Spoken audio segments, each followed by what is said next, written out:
I settle into the chair by the window. A soft lamp glows behind me. The room breathes with a quiet hush. My book rests on my lap. I close my eyes for a moment and listen. The house inhales. Night stretches its hands wide. I want this hour to be simple. I want it to be kind. I want it to help you lay down what you have carried today. I begin slowly. My voice is low. The sound moves like a soft wind through trees. Each sentence is a step on a path back to rest. I do not hurry. I let the words arrive one by one. You may follow them with your eyes closed. You may let them slip into the places that ache. I ask only for a willingness to breathe with me. Tonight, I read for healing. I read to open a space where mercy can breathe. The stories and promises I share are gentle lights. They are not sharp arguments. They are not rules pressed on the chest. They are lamps to guide tired feet. I hold the text like a warm cup. As I read, imagine the steam rising.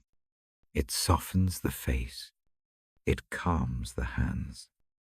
Begin by finding your place. Make your body comfortable. Feel the surface that holds you. Notice the points of contact. A heel rests. A shoulder sinks. A back finds the mattress or chair. Allow each small weight to be known. There is no need to change anything immediately. Observation is enough. A single, calm noticing can ease a tight muscle. In this quiet, I tell the story of a steady presence. Imagine a gentleness that watches over you, like a shepherd on a mild evening. This presence does not tally mistakes or measure worth with cold scales. It knows the count of your breaths and the pattern of your heart. It guides without force and stays without opinion. Picture that steadiness as a soft light moving along the floor, pausing where you feel most heavy. Now, breathe with me. Inhale slowly for a count of 3. Hold for a gentle second. Exhale for a count of 4. Continue this rhythm. Each breath lengthens the thread that ties you to the present. Each exhale loosens some tightness. With every release, let a single worry soften. See it as a small stone in your hand. It rests there now. Breathe and set it down. Feel the arms lighten. I speak of forgiveness, not as a verdict, but as a clearing. It is like opening a window after a long rain. Air moves through the room, and the smell of new earth arrives. The old heaviness, so familiar, will have a new shape in the morning. For now, acceptance arrives like a blanket. It covers the shoulders that tire from trying. I invite you to let it rest there.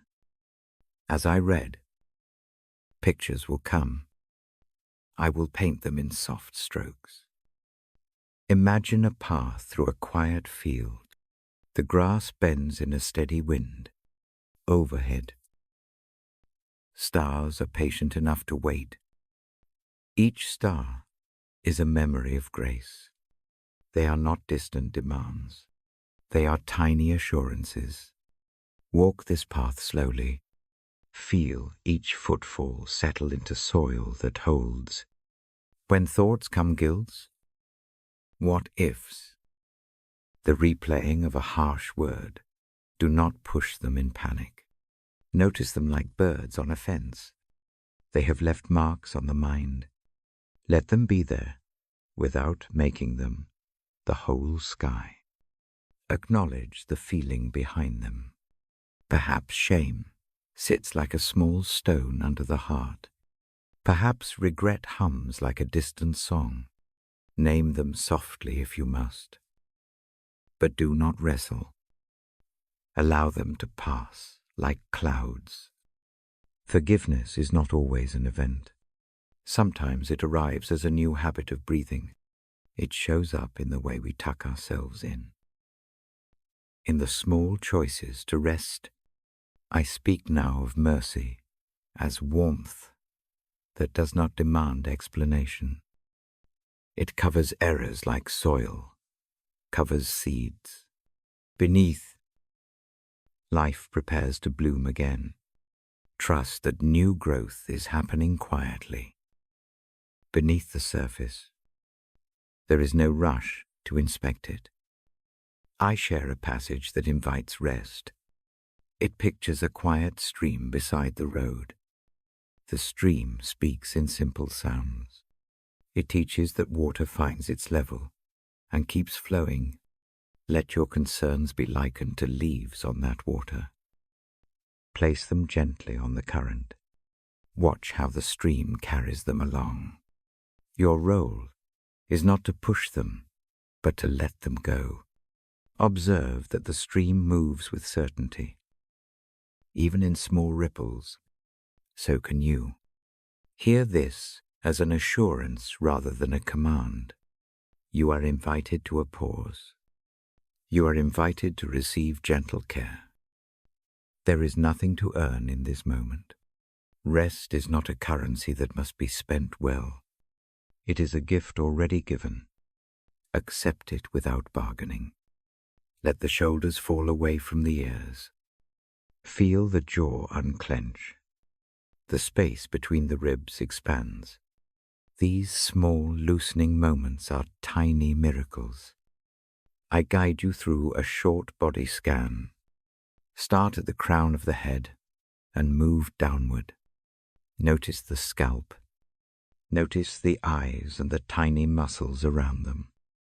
Soften what you can. Find the place behind the eyes that may hold tension. Breathe into it. Let the breath travel to the throat. Release what holds. Continue down to the chest. Imagine each rib like a small door opening wider. The lungs fill and empty. The heart keeps its steady pace. Follow the breath into the belly and feel it rise and fall like a tide. Let the hips melt into the surface below. Unclench the knees. Relax the ankles. Let the feet rest.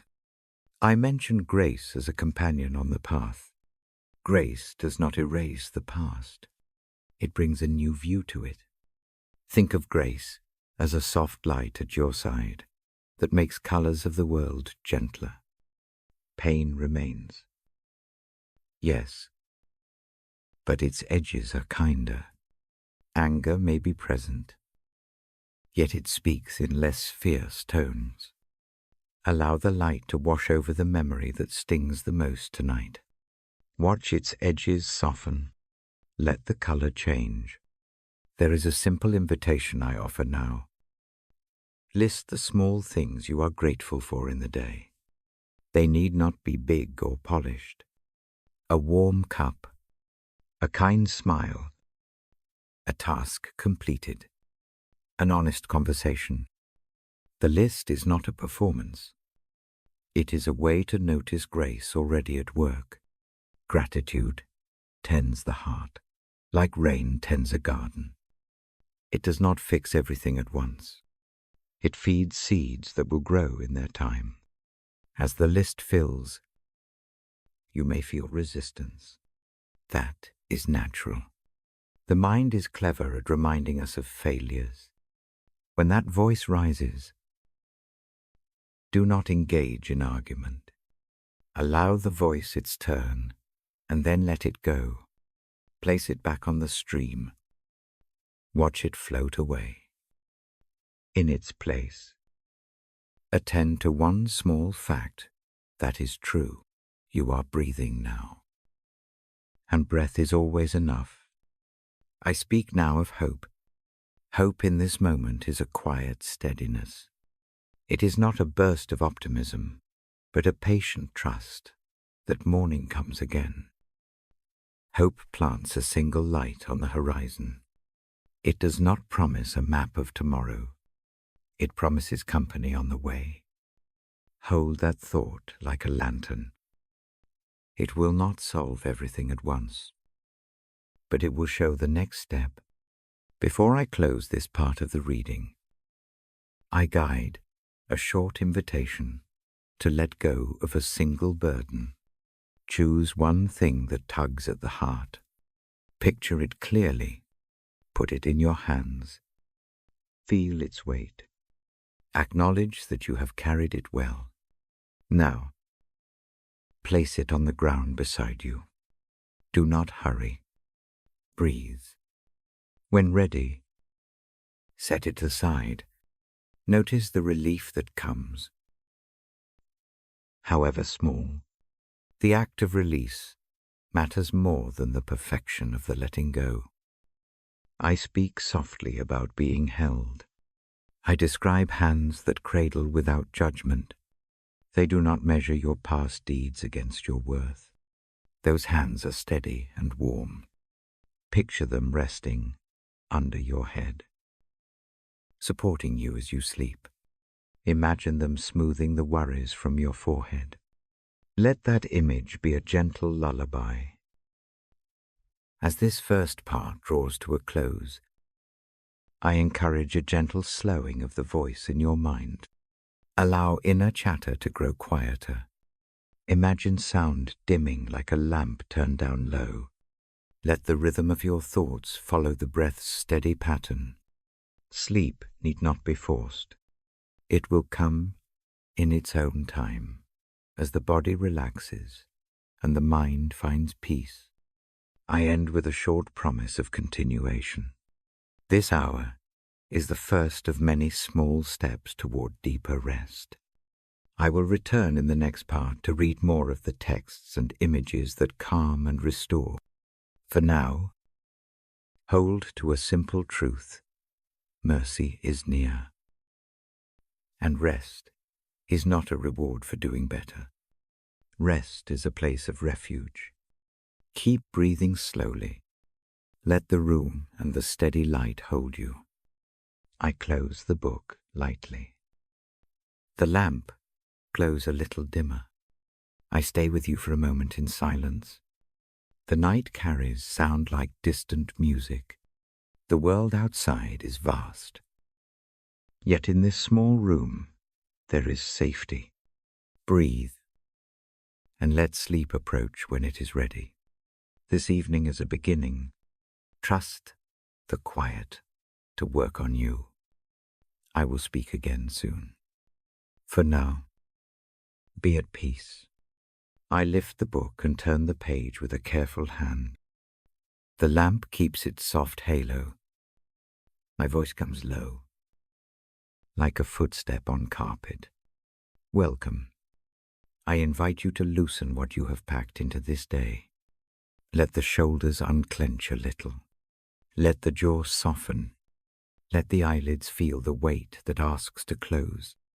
I ask you to open a small space inside. Not wide, not showy. Just a small room in the heart where a single lamp can hang. You do not need to tidy everything before you enter. A single willingness is enough. I speak slowly so the mind can follow. I leave long pauses between sentences. You may rest there in the pause.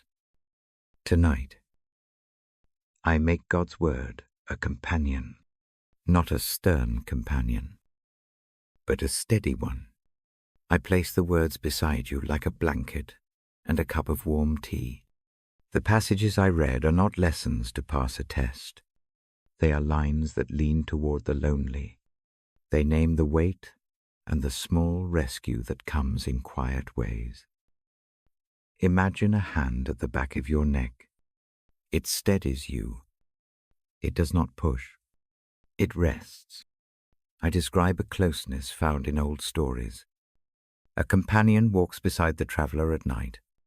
The companion's steps match the traveler's steps. They do not run ahead.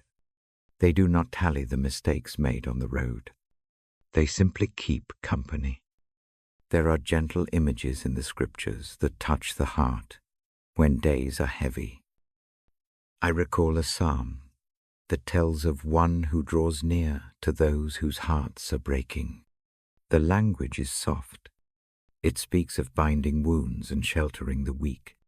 Hear that thought as a small truth you can hold. Someone, in the old words, tends the torn parts of life. That tending is quiet and patient. Loneliness often talks loud. It lists absences. It names rooms that feel empty. Let the word stand as a lamp in those rooms. If a room feels too large, imagine a small lantern on the floor.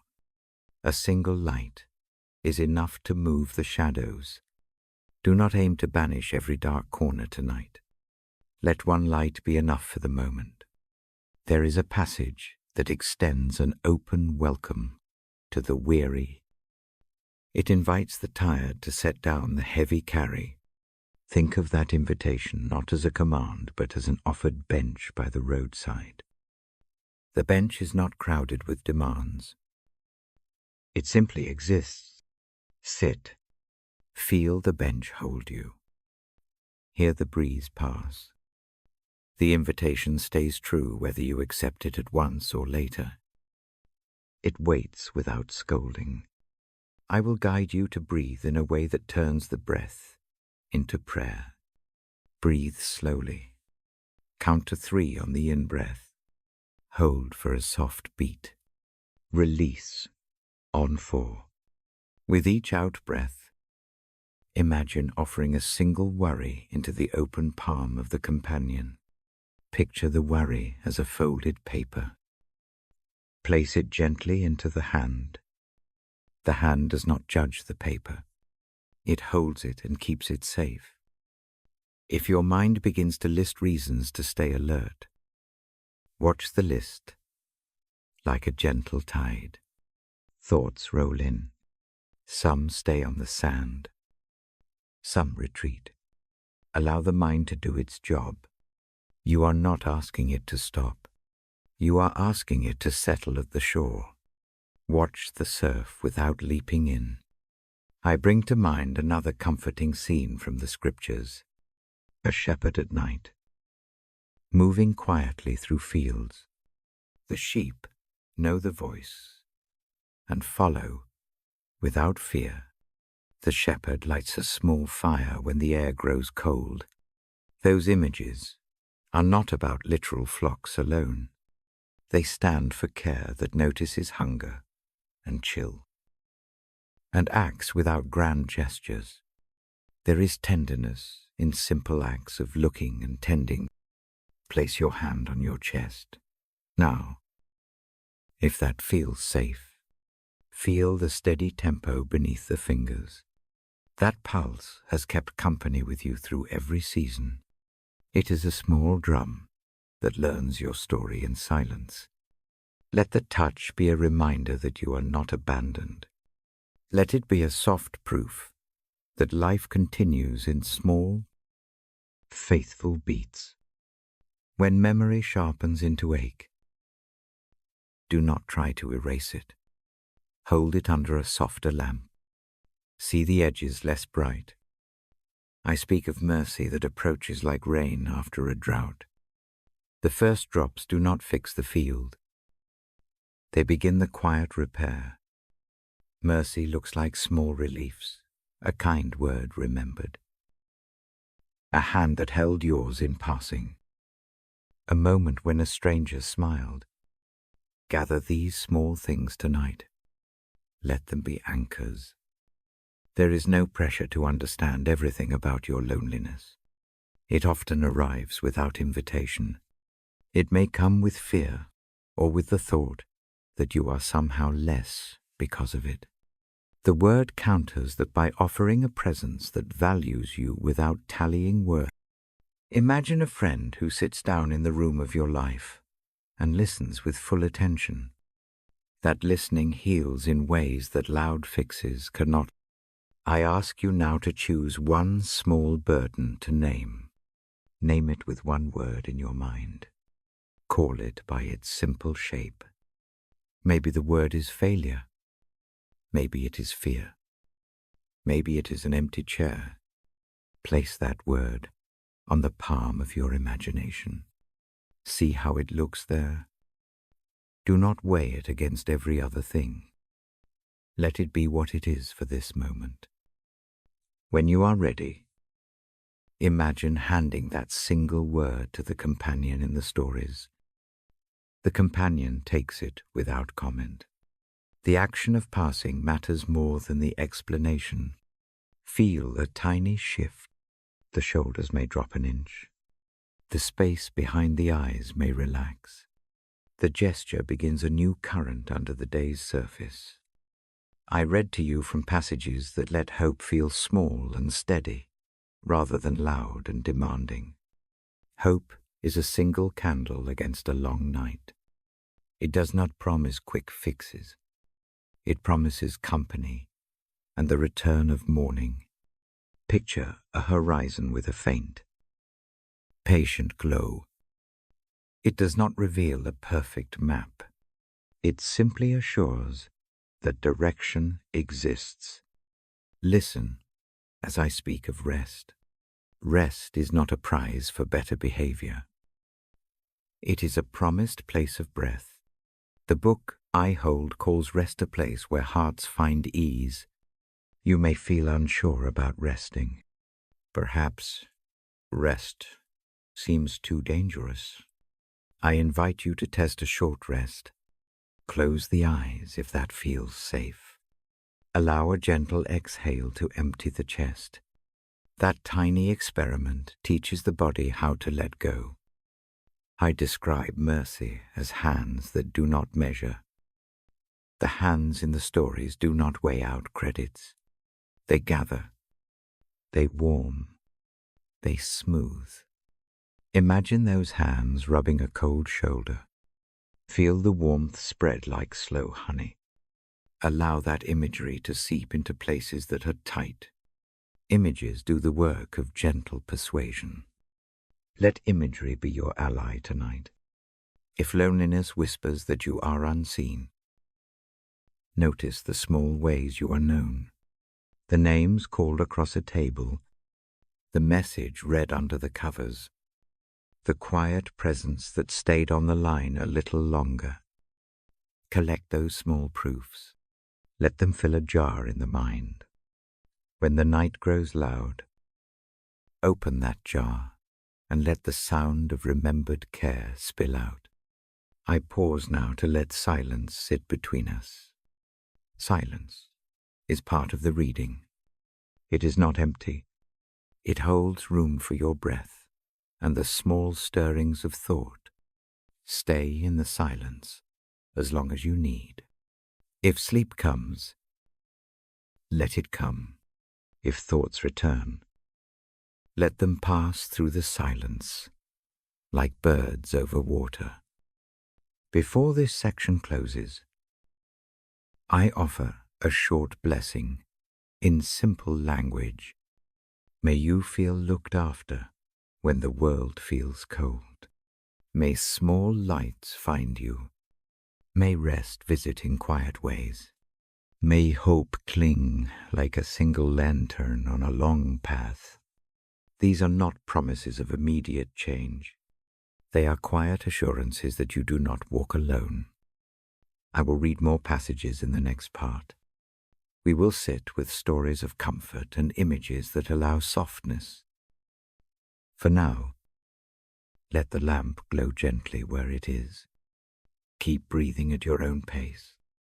Know that the word sits beside you tonight. A faithful companion with no rush and no ledger. I set the book upon my lap and fold my hands loosely. The sound in the room is thin and steady. I wait with you a moment, neither hurrying nor pressing. When you are ready, allow your eyes to close or to soften their focus. Let the breath carry you into rest or into deeper quiet. I will return to read again. For now, rest in the presence you have invited in. I lift the book again. The lamp paints a small circle on the page. My voice comes slow and low. I listen to the rhythm of the room. The air feels cool near the window. I ask only that you keep breathing with me.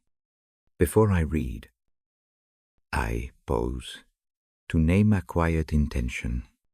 This hour is for continued comfort. It is a gentle space to notice, to comment on what has been felt, and to share a safe haven with others you trust. If this place helps, return to it. Tell one person about it. A soft invitation is all I offer. No hurry. No demand. A small chain of care can form from tiny acts. A whispered recommendation. A folded note. A brief message to someone who might also need rest can widen the circle of warmth. Tonight I bring a line from the Psalms into our small room. I do not quote it word for word. I say instead what the line means to me. The psalm pictures God turning toward the one who feels alone. The image is plain and immediate. It is not a distant law. It is a near movement, someone bending toward you in the quiet. Think of a face tilting toward a candle, the light meeting the eyes that fear the dark. That is the posture described. You are not overlooked. You are not a mistake. The world forgot. There is an attentive turn toward the lonely heart. Loneliness wears many clothes. Sometimes it is the physical fact of an empty chair. Sometimes it is the ache at a holiday table. Other times it sits inside while voices surround you. It can live in the middle of a crowd. It can sit beside achievements. Quietly persistent. Name the shape it takes tonight. A single word in the mind is enough absence. Silence. Distance. The empty place where laughter once lived. Place that word on your palm in the mind. Look at it without argument. Seeing its shape begins to loosen its hold.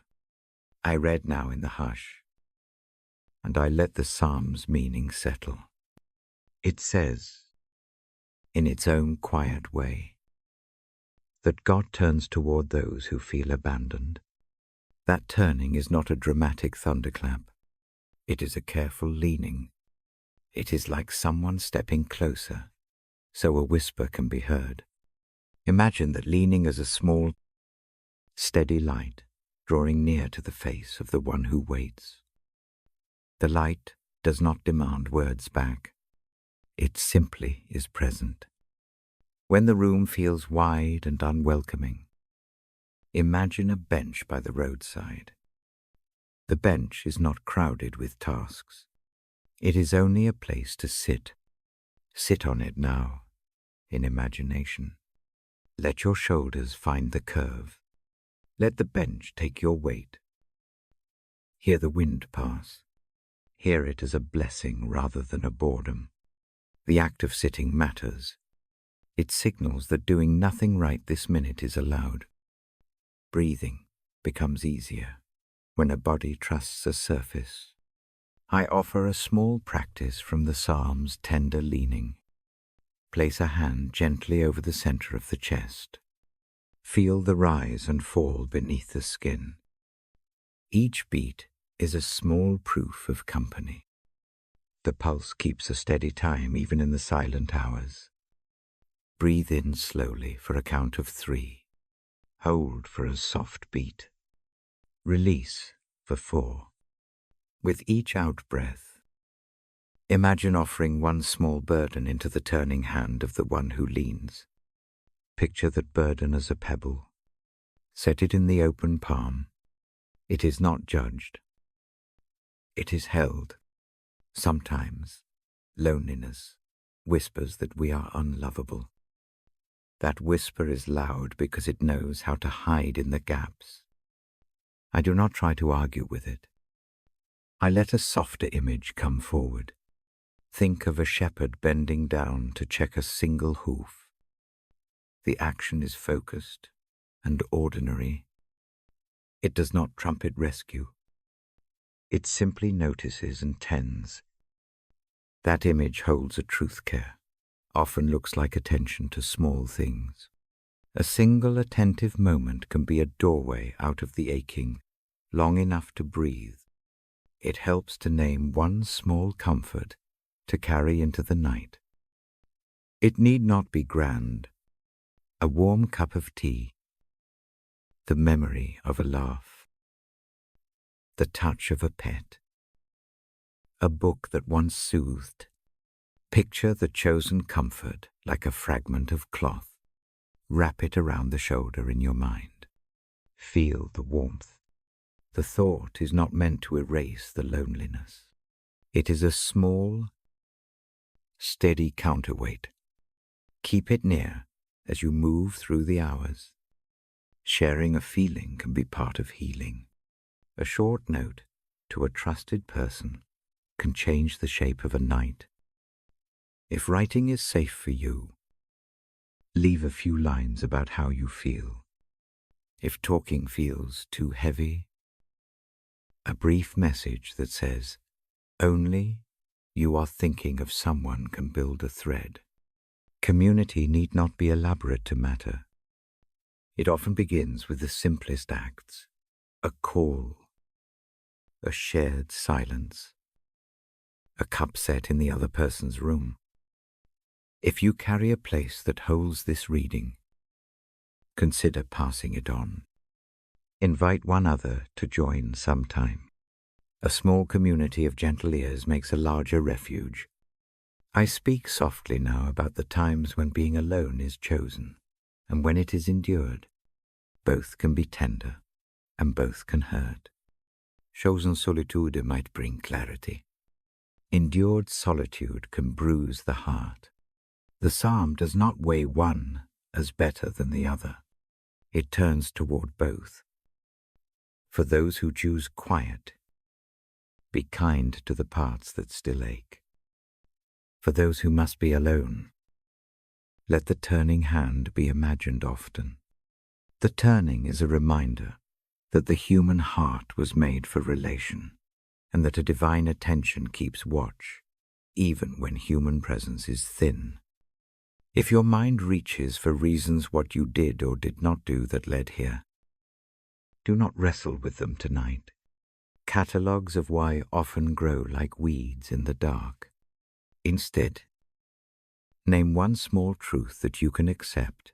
You are allowed rest. Rest is not a luxury earned by perfect living. It is a gracious place set aside for the tired. Place that truth near the pillow.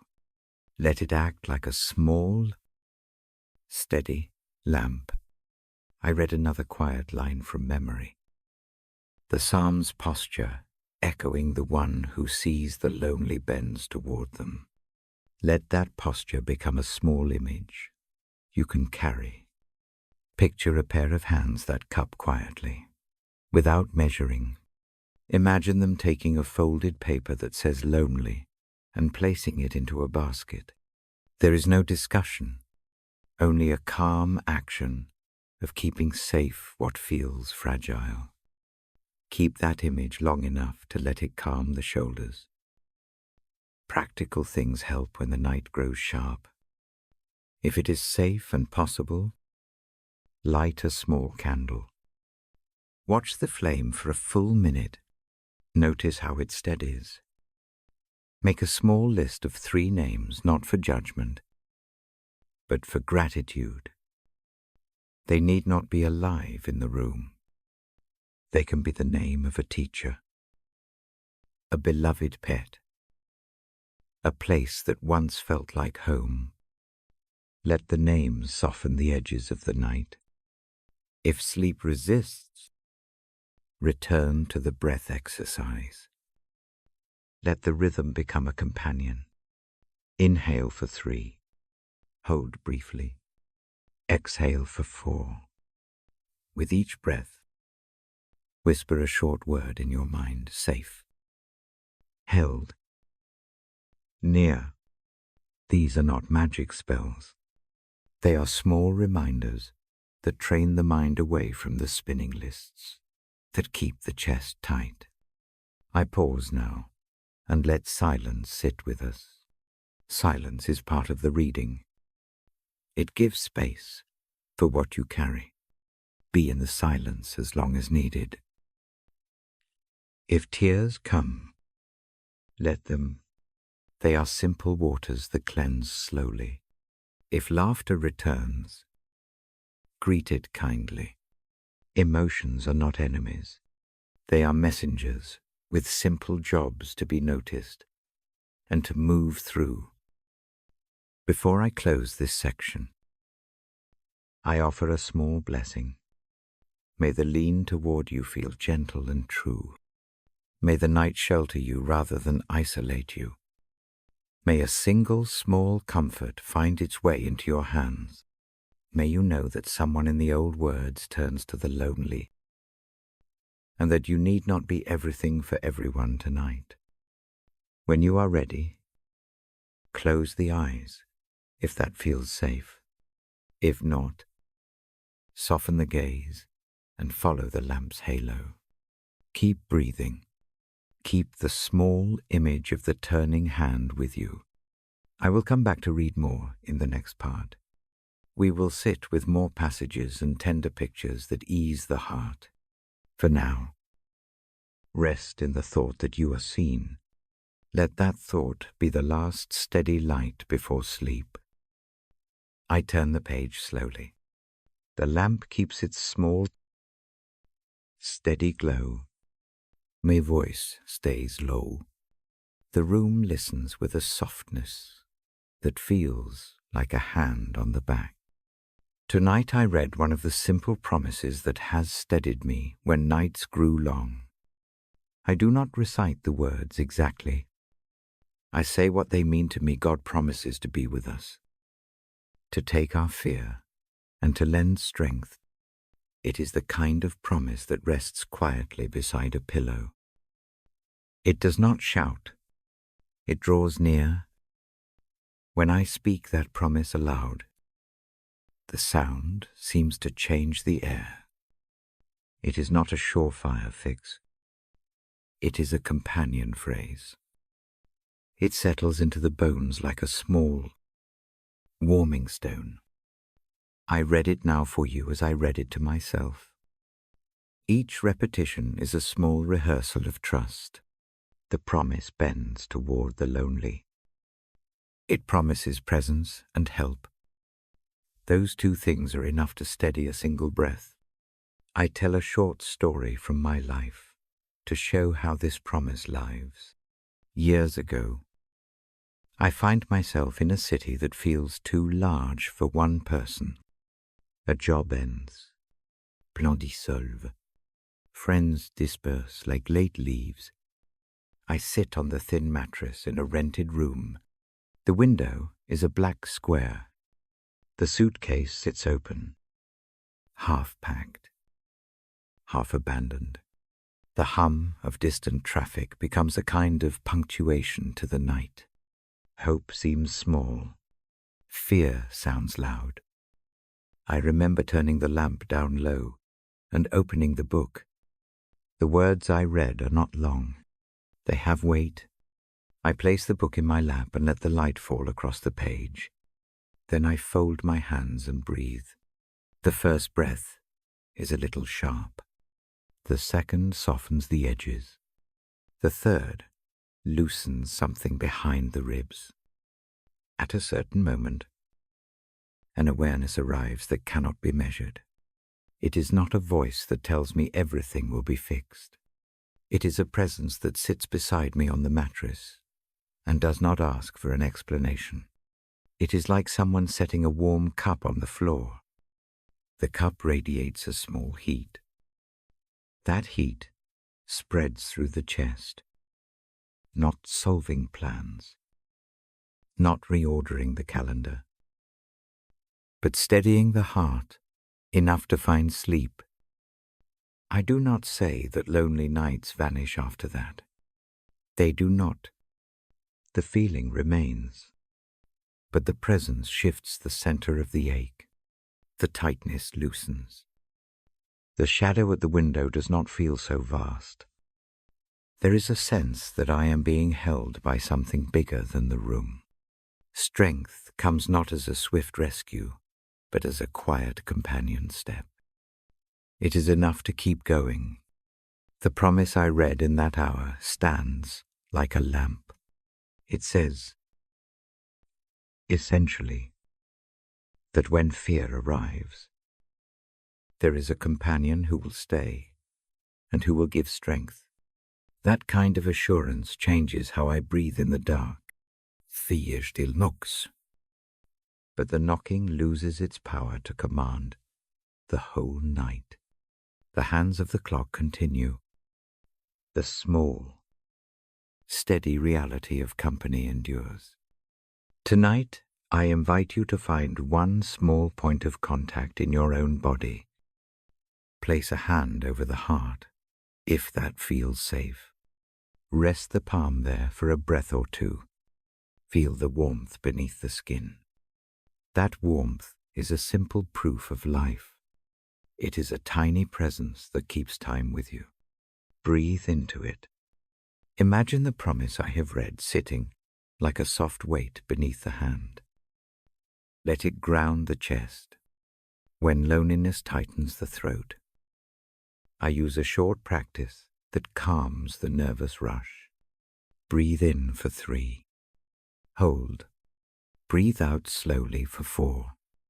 With each out breath, imagine a gentle current, taking a small worry away.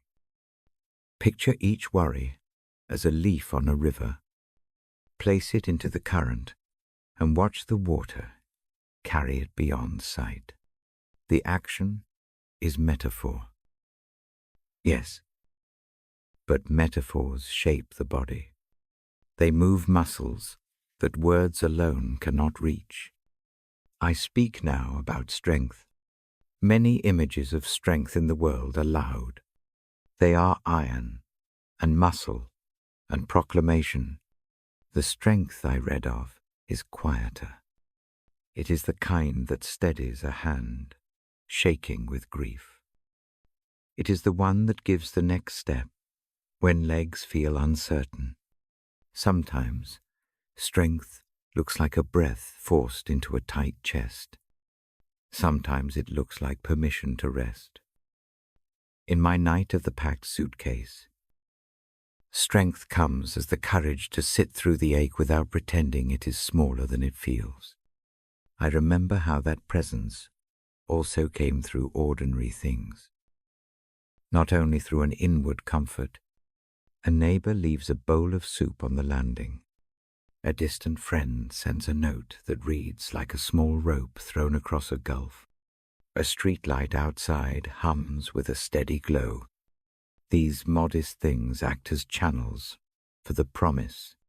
They do not answer all questions. They make the path less empty.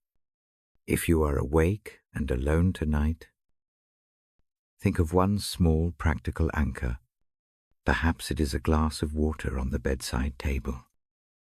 Perhaps it is a piece of clothing that smells faintly of home. Perhaps it is a simple name written on a scrap of paper. Place that thing within reach. The presence I read about tends to work through small, faithful objects as well as through inward comfort. Let one of those anchors be your reminder. A story like mine does not always lead to triumph. Sometimes it leads to long seasons of waiting. The promise of presence and strength does not remove the waiting, It changes how waiting feels. It places someone beside you in the waiting room. There is a difference between being alone in a space and being accompanied in it. The posture of accompaniment is what I hold up tonight. It is the center of the promise. I want to make this practical in a gentle way. If the chest grows tight as I speak, try a small body scan. Notice the scalp. Relax the jaw. Soften the shoulders. Slide a breath into the belly. Imagine that the promise sits under the feet like an unseen floor that will not give way. Feel how that image permits a little unwaiting. The body begins to do what the mind needs it to do to rest into the present. It helps to name the kind of strength you would welcome right now. Is it courage for a hard conversation tomorrow? Is it patience to walk through a slow healing? Is it clarity to choose a small next step state? The need silently in one short phrase. Keep it small. The promise I read is not a vending machine that dispenses solutions. It is a presence that steadies and supplies what is needed one moment at a time. I also share this. The promise becomes easier to trust when practiced. I read the verse to myself many nights. I speak it aloud sometimes. The sound of it becomes a cord that ties the mind back when it wanders into worst-case scenarios. Repetition does not cheapen the promise. It trains the ear to remember. It trains the heart to receive. Now, in the hush, I offer a short invitation. If you feel safe, rest the fingertips lightly against the temple. Close the eyes or let them soften. Listen for the rhythm of your breathing. Count 3 on the inhale. Pause. Release for 4. With each exhale, imagine strength settling into the knees, into the shoulders, into the small places where fear lodges. Let the idea of being accompanied warm those points. I will read more in the next part. We will slow further into the thought that God keeps watch with us. We will sit with stories that show presence in simple acts of care. For now, hold to this small truth: you are not alone in the dark. There is a steady, quiet company that promises to be near and to lend strength. It will not take away every ache in an instant. It will, however, make the ache more bearable. I lower my voice and let silence stand for a few long breaths. The lamp keeps its watch. The house is still. If sleep comes, welcome it. If wakefulness continues, let the thought of gentle company carry you through the next hour. Keep one small anchor within reach. Keep the breath steady. I will turn the page again soon and read a few more passages designed to soothe and to remind the heart of mercy and care. Before I close, I leave a brief blessing for the night. May presence find you when you feel most small. May strength rise quietly to meet whatever you must face tomorrow. May the promise you heard tonight rest like a soft weight on your chest, gentle enough to be comforting and strong enough to hold. Rest now. When you are ready, I will be here when you wake, and I will read again. I lift the book again. The lamp makes a quiet pool on the page. My voice stays low. I keep the room slow and still. Tonight, I turn to a simple teaching that sits like a soft hinge in the Bible. It asks a small, hard thing to forgive others, as we have been forgiven. I do not recite the words exactly. I share the sense of them. The sense is plain and steady. Forgiveness opens a space where healing can form. A grudge is a heavy thing. It sits small at first. Then it settles like a stone in a pocket. Movement becomes awkward. Breath shortens. The mind rehearses the offense. The heart tightens around a memory. The body learns to carry the weight. I have carried such stone. I know the way they press into sleep. Once, I carry a grudge so long that it shapes the way I move. A friendship breaks. The reason is sharp. Words are said that bruise. Pride presses the hand to the wound. Years pass with the hand still there. The mind rewrites the story in ways that justify staying angry. Nights feel colder. A familiar churn sits beneath the ribs. I become an expert at remembering each hurt in detail. At some point, I small question arrives. It is no loud command. It is a soft inquiry. What if I let this go? Not because the hurt fades. Not because the other person becomes different. Just because continuing to hold, it hurts more than letting it go. The thought is risky. It asks to loosen a grip that has felt useful.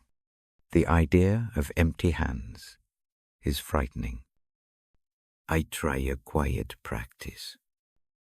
In the evening I sit with a book and breathe. The lamp is low. I do not force a grand change. I name the grudge in one short phrase. No speech. No argument. The name is enough. Then I imagine the offense as a small stone. The stone fits in the palm. Notice its edges. Feel the weight. This imagining is gentle work. It does not make light of the pain. It helps to see its size. After a breath or two, I set the stone on the floor beside me. I do this slowly. I do not reach to pick it back up. I leave it there. The act is tiny. It makes a small room for the shoulders to loosen. It does not erase the past. It changes the present. The hand that once clenched trembles and then relaxes a measure. Forgiveness is not forgetting. It is not pretending harm did not happen. It is not a quick fix. It is the decision to stop rehearsing the offense in a way that rewounds. It is a willing choice to stop letting pain steer every step. Sometimes forgiveness means saying no to revenge. Sometimes it means setting boundaries. Letting go of a grudge does not always lead to reunion. It often leads to a lighter night. Jesus' teaching about forgiveness is simple in tone. He points toward a way of living that mirrors the mercy we receive. When I reflect on that, I imagine mercy as a lamp beside a road. Mercy lights a small circle so that the next step can be taken without tripping. To forgive others as we have been forgiven is to let that lamp guide our hands. The act is more about the one forgiving than about fixing the other person. In the night of my own grudge, prayer becomes practice more than argument. A breath turns into a quiet offering. I breathe in slowly. I hold for a soft beat. I breathe out and imagine placing the stone into an open hand that tilts upward. The hand does not scold. It simply receives. The image soothes the chest. The shoulders drop a little further. Often, forgiveness begins with a private conversation in the mind. It can be a letter that is never sent. I write to the person who hurt me. I do not seek an answer. The writing names what happened. It names the hurt. Then I write the decision to release what I can release. Finally, I tear the paper or fold it and place it away. The physical motion makes the choice less abstract. The ritual is small and private, and it matters. There are nights when the thought of forgiving feels like betrayal. How could letting go be right when wrong was done? That question is honest. Forgiveness does not mean excusing a harmful act. It does not mean staying in a place that endangers well-being. It means choosing not to let bitterness grow roots in the heart. It is a practical mercy that frees the one who forgives from being chained to a memory. A helpful image is to see grudges as leaves on a river. Place each leaf gently on the surface. Watch the current take it. The stream does not judge the leaf. It moves it along. This is not passive. It is a trust that something larger than the small swirl of anger can hold what we release. The act of placing the leaf on the water is the work. The stream carries what we cannot bear to keep. Forgiveness also returns to us in the form of sleep. The night that follows a letting go is often more generous. The sheet feels softer. Dreams move differently. Auscultations unwind. I speak from the small laboratory of my own experience. When the stone sits on the floor instead of in my pocket. Sleep finns med sune. The heart rests in a way it could not before. This difference is not miraculous spectacle. It is quiet restoration. There are practical steps to make the invitation to forgive more ordinary. I offer a few that have helped me. Each one is small and concrete. Name the grievance in one word. Keep it brief. The mind lessens the habit of repeating long stories. Breathe with purpose. Use 3 counts in a small hold and 4 counts out. Imagine the offense as a stone or a leaf. Place it somewhere outside of yourself, in the mind. Write a short unsent letter to express what you cannot say safely. Then fold it away, or burn it safely if that feels right. If reconciliation is safe and wise, consider a gentle conversation later. If not, hold to a choice of release for your own heart. Choose one small physical anchor water. A coupe. A candle to mark the moment of letting go. Forgiveness is often easier to practice when mercy is already near. When the Bible is read softly at night, mercy becomes a companion. The words offer a pattern. They remind me that being forgiven is not a private exception. It is a way of belonging to a story that holds mistakes and mends them by small acts of grace. That perspective helps me choose to release what I can. A gentle truth to hold now forgiving does not make you weak. It makes room. Strength sometimes looks like quiet surrender. Strength sometimes is the courage to let go rather than to keep grip. A night that begins without the heavy stone is a night in which the body can begin to heal. If a grudge is too big for one sitting, divide the work, forgive in pieces, aim for one small release tonight. Perhaps it is the sharpest memory. Perhaps it is a repeated phrase you tell yourself about the offense. Loosen one thread. The rest can follow over time. Practice becomes the path. The habit of releasing transforms how nights feel. As I speak, place a hand over the heart if it feels safe. Feel the steady beat beneath the palm. Each beat is a small invitation to mercy. Breathe slowly and imagine the weight moving away from that place. Let the breath be a small lever that lifts the hand from the clenched place. The body responds to these small acts more readily than the mind often expects. A final story from my life shows how forgiveness crept in like dawn. After years of tightness, a simple encounter loosens something. A brief note arrives from a former friend. It does not fix everything. It does not explain the past. It says only that the other person remembers kindness once shared. In that thin sentence, a memory of good returns. The memory is enough to melt a portion of the hardness. The stone in the pocket feels lighter.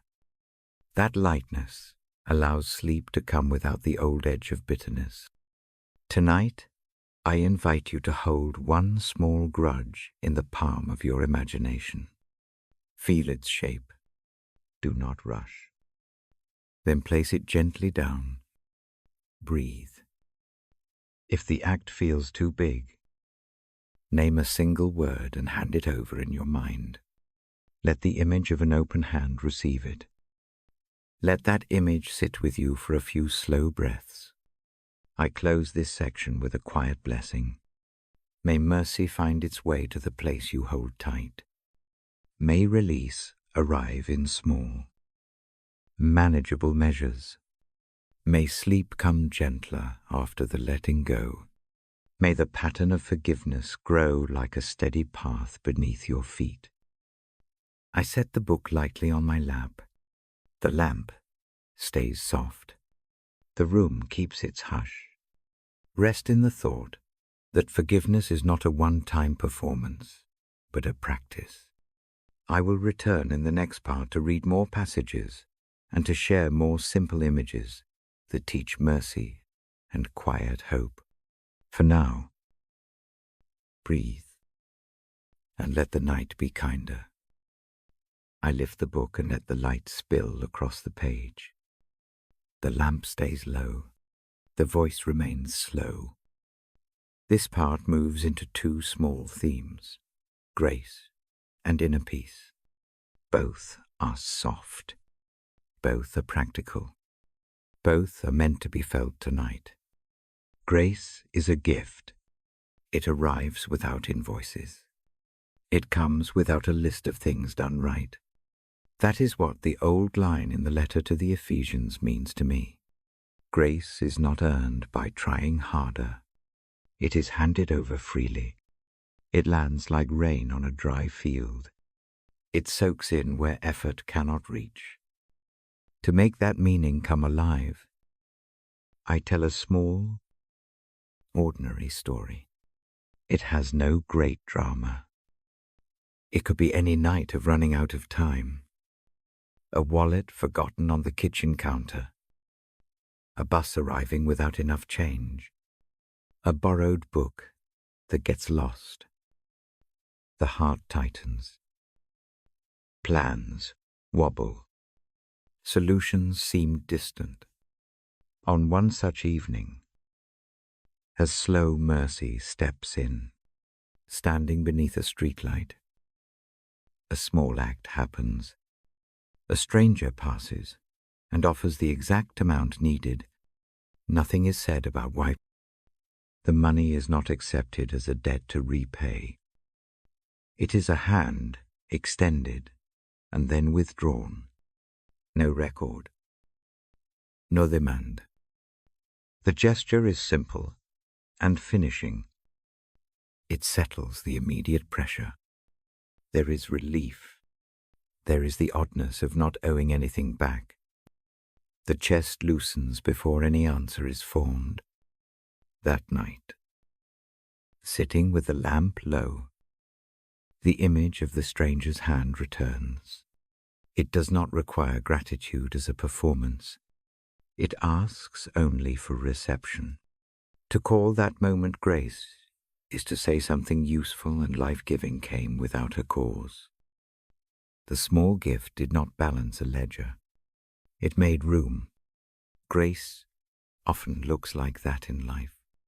A call from an old friend at the exact time one considers leaving the city. A note tucked under a door that says, simply, I thought of you. A potluck meal left at the doorstep. Each arrival is practical and unearned. Each loosens the tightness that pride or fear puts on the ribs. I do not mean to make these moments magical. The world still keeps its hard edges. The credit cards still demand payment.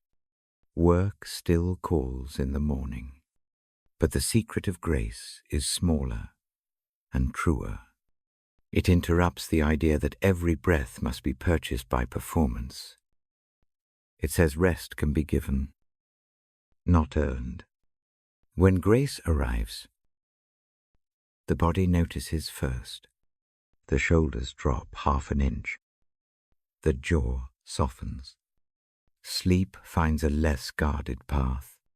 The mind does not have to invent a justification. That particular untying is a mercy. It is not the removal of consequences. It is the easing of the burden of constant earning. Here is a small way to receive that gift tonight. Close the eyes gently if that is safe. Breathe in for 3. Hold for a small beat. Breathe out for 4. Picture a simple thing that arrived, for no reason. A cup of tea left on the step. A text that read, thinking of you. An unexpected ferry of help.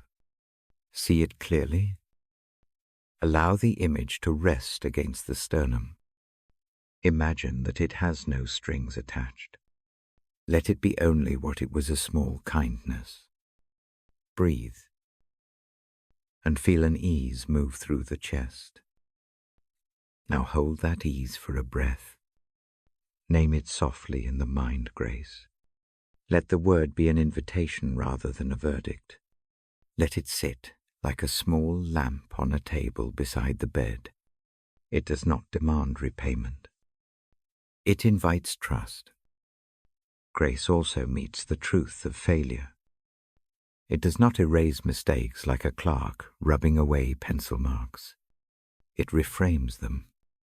Mistakes remain. They are seen and tended. Grace says the mistake is not the final identity. That shift matters for the body and the night. It matters because the mind is so apt to rehearse failure until sleep flees. Grace asks for a different rehearsal, the remembering of being received even with faults. I stay with this gentle image, a few long breaths. The lamp makes a soft circle on the page. The room seems to breathe softer. From grace, I move to inner peace. The letter to the Philippians gives a small, clear way to find that peace. It is not a removal of reasons to worry. It is a method of attention. The method involves 2 actions, bringing concerns forward and offering thanks. The practice is quiet and simple. It changes the way the chest holds the night. Here is what it looks like in practice. Bring 1 worry into the light, not the whole list. 1 item. Open the palm to it in the mind. Say the worry softly. Give it a name. This naming does not make the worry smaller by force. It simply stops the habit of letting it loop in the dark. Next, add 1 true thing of thanks. Not a long catalogue. 1 fact. A small favor received. The softness of a blanket. A call that made the throat lighter. A dog's head on the knee. Put that thankful truth beside the worry. The 2 do not cancel each other. They make a different space inside the chest. Gratitude is not a magic eraser. It is a balancing scale that allows the mind to see more than the fear. Finally, offer both pieces worry and thanks to the presence that listens. I speak about this as the one who reads the Bible at night. The practice forms a conversation more than a pleading. It is an act of handing over what weighs and keeping what steadies. Breathe out for 4 as the handing happens. Feel something like a quiet gate lowering around the heart and mind. This gate is not a fortress wall. It is a gentle guard that prevents worry from sweeping the whole house. The result is not an immediate disappearance of trouble. It is a different quality of attention.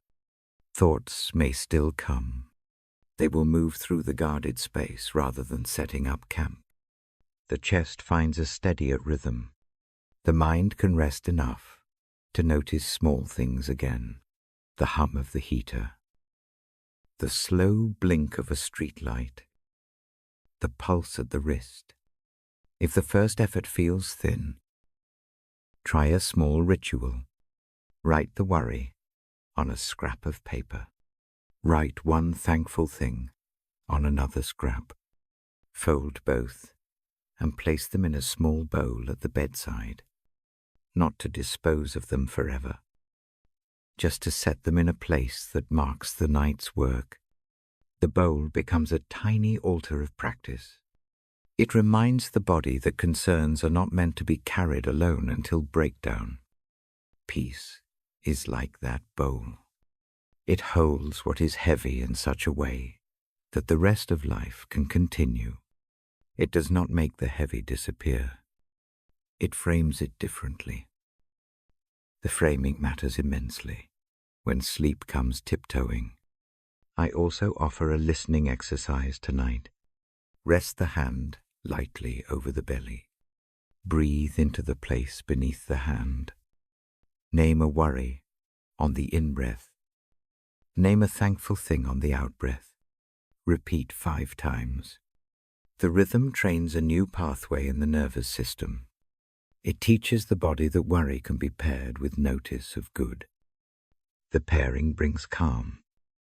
A small truth to keep peace often arrives when the mind is given a job that is kinder than the spinning.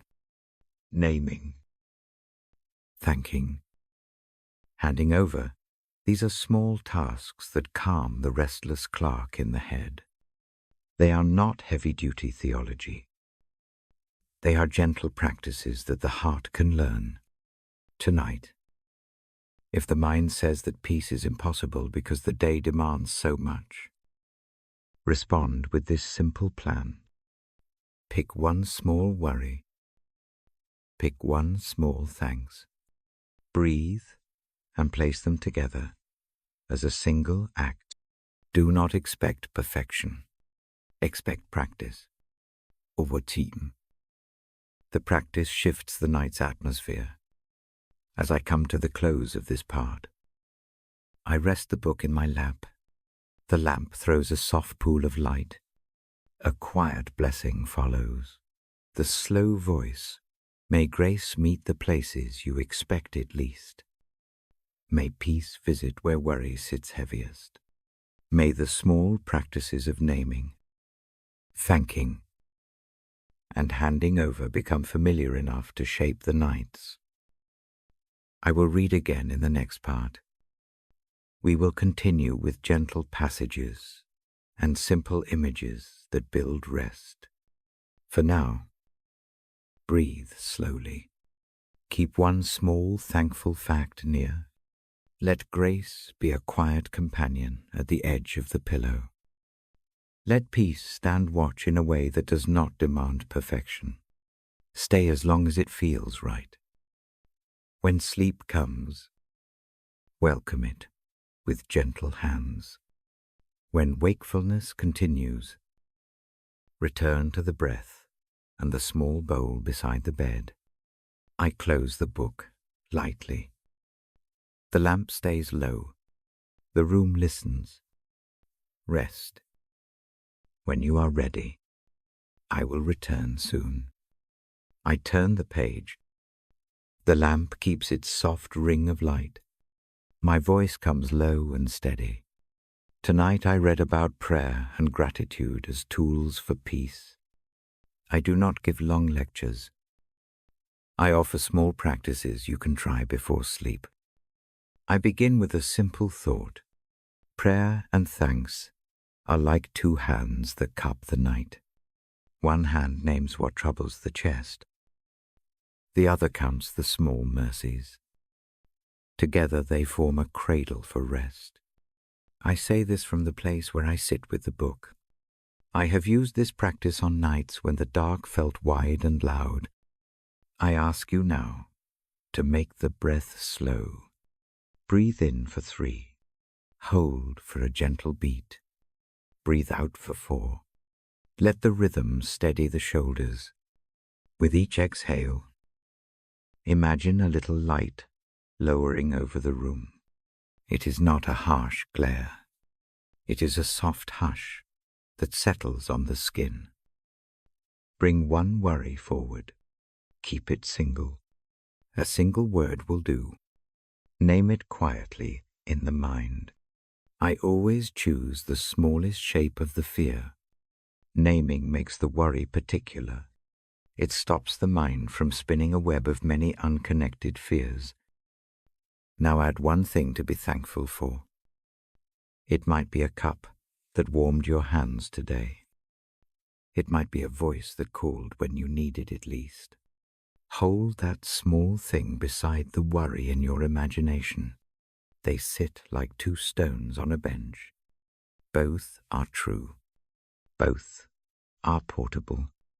This practice comes from a gentle passage I read.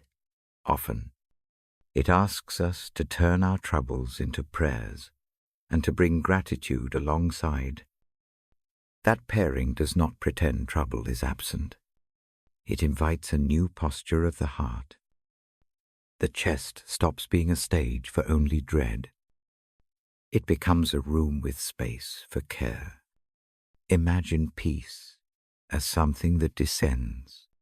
Picture a calm fabric falling from the ceiling. It drapes itself slowly downward. The fabric is cool at first, then warm as it covers the eyes, the jaw, the shoulders. It rests along the spine. It moves like a slow tide. In my tired nights, I picture that fabric arriving just when the mind wants to run. It helps the mind close its door politely. I keep the image small and practical. Visualize the fabric arriving at the crown of the head first. Let it linger there for a long breath. Then guide it to the eyes. Watch the fine muscles around the eyes soften. Let the thin thread of tension unwind at the nape of the neck. Follow the fabric down the shoulders. Let it pool at the feet. Each small movement is a permission to settle. Now I turn to anxiety, the shape that often keeps us awake. I think of a verse that invites us to cast our anxieties on a steady companion. The line calls for quiet surrender. It does not demand perfect faith. It suggests a practical act. Hand the trouble over. I have practiced this many times, including on a night when sleep would not come. On that sleepless evening, the city hummed beyond the window. I sat on a thin mattress. My suitcase lay open. Plans for the morning felt like cliffs. My mind rehearsed every possible failure. The chest tightened. Thoughts looped. I tried to read. Words blurred. I felt small and worn. I used a simple exercise then that I still use now. I gathered 3 scraps of paper and a pen.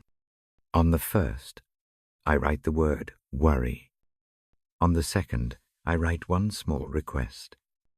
On the third, I write one thing I am grateful for. I fold each scrap and set them in a bowl by the lamp. The act is deliberate and small. Folding the paper is a tiny letting go.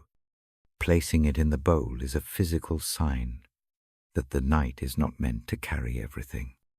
I do not promise that this action clears every fear. It did not, but it shifted the angle of my attention. The mind stopped circling the same fretful route. The body began to listen to the breath again. The bowl does not hold magic. It holds a witness. The witness is enough.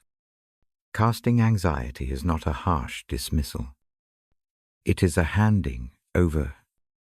Imagine a bird that takes a folded note from your hand. The bird flies outward. It does not judge the note. It only carries it. The bird does not always return with answers. It simply removes the constant buzzing in your ears. That change makes room for sleep. Try this now. Breathe in. Think of one anxious thought. Give it a name and trace its edges in the mind. Do not widen it. Keep it to a single shape. On the out-breath, imagine placing that thought on a leaf.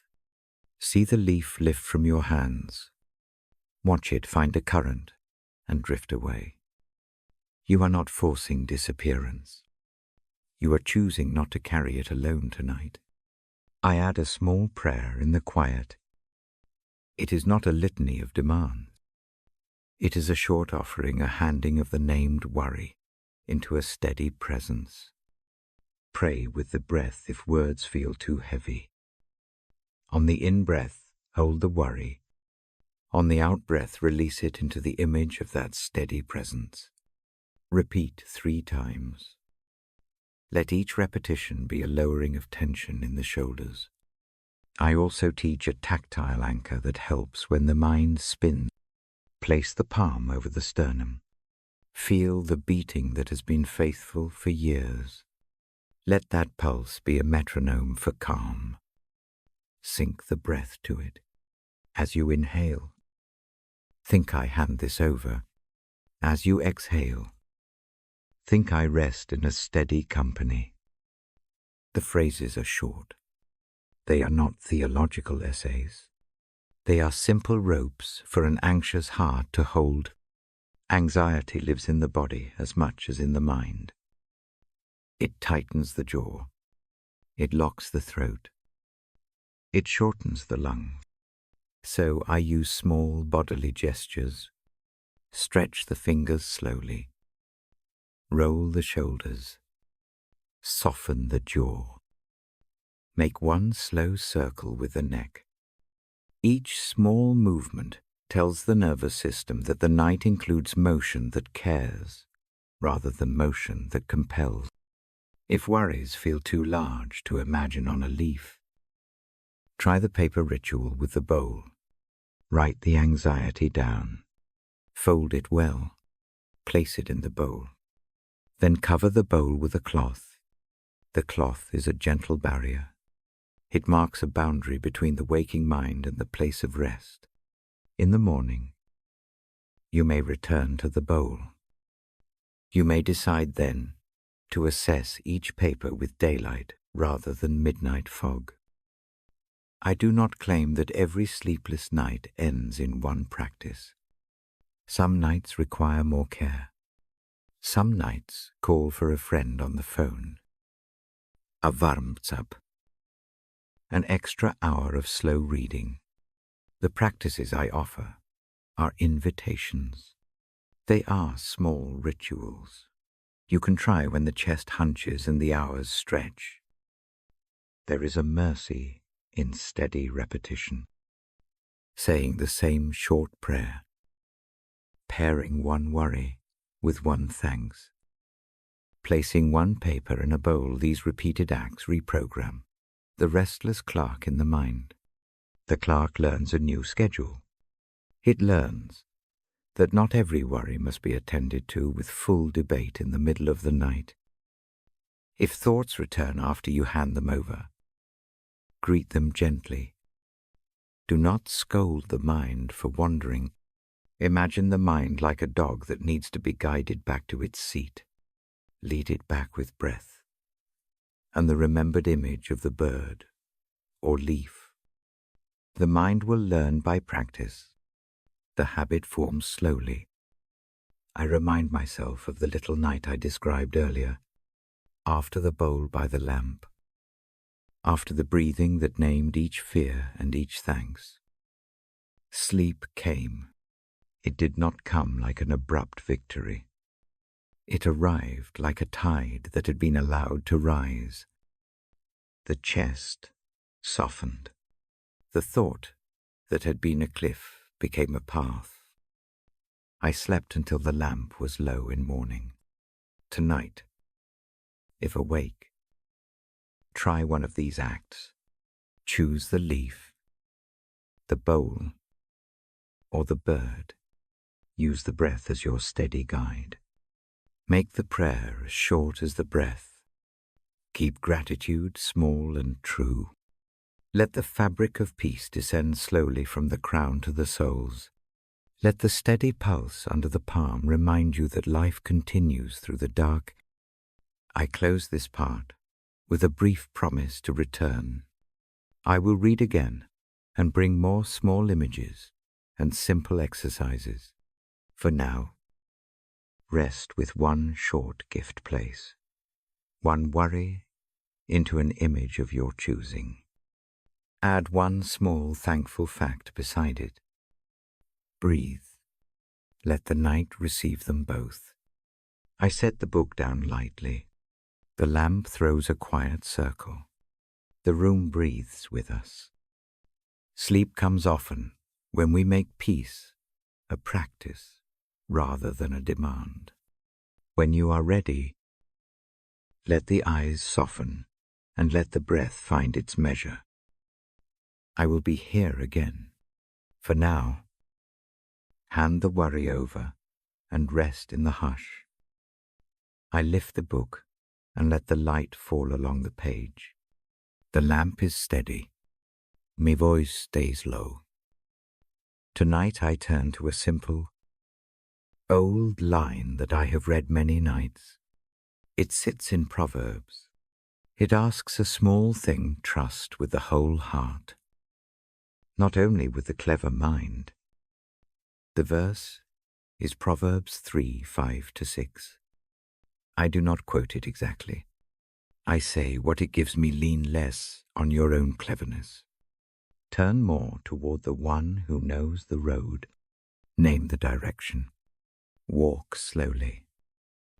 Hold that thought for a breath. Breathe in for 3. Pause. Breathe out for 4.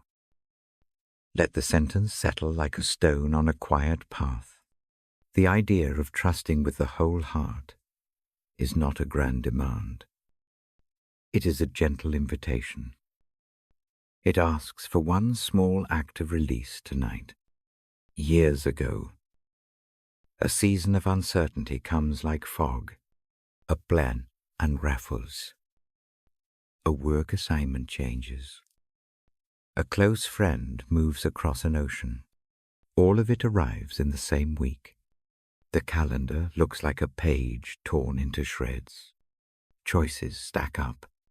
The mind becomes a map with too many roads. Each road seems urgent.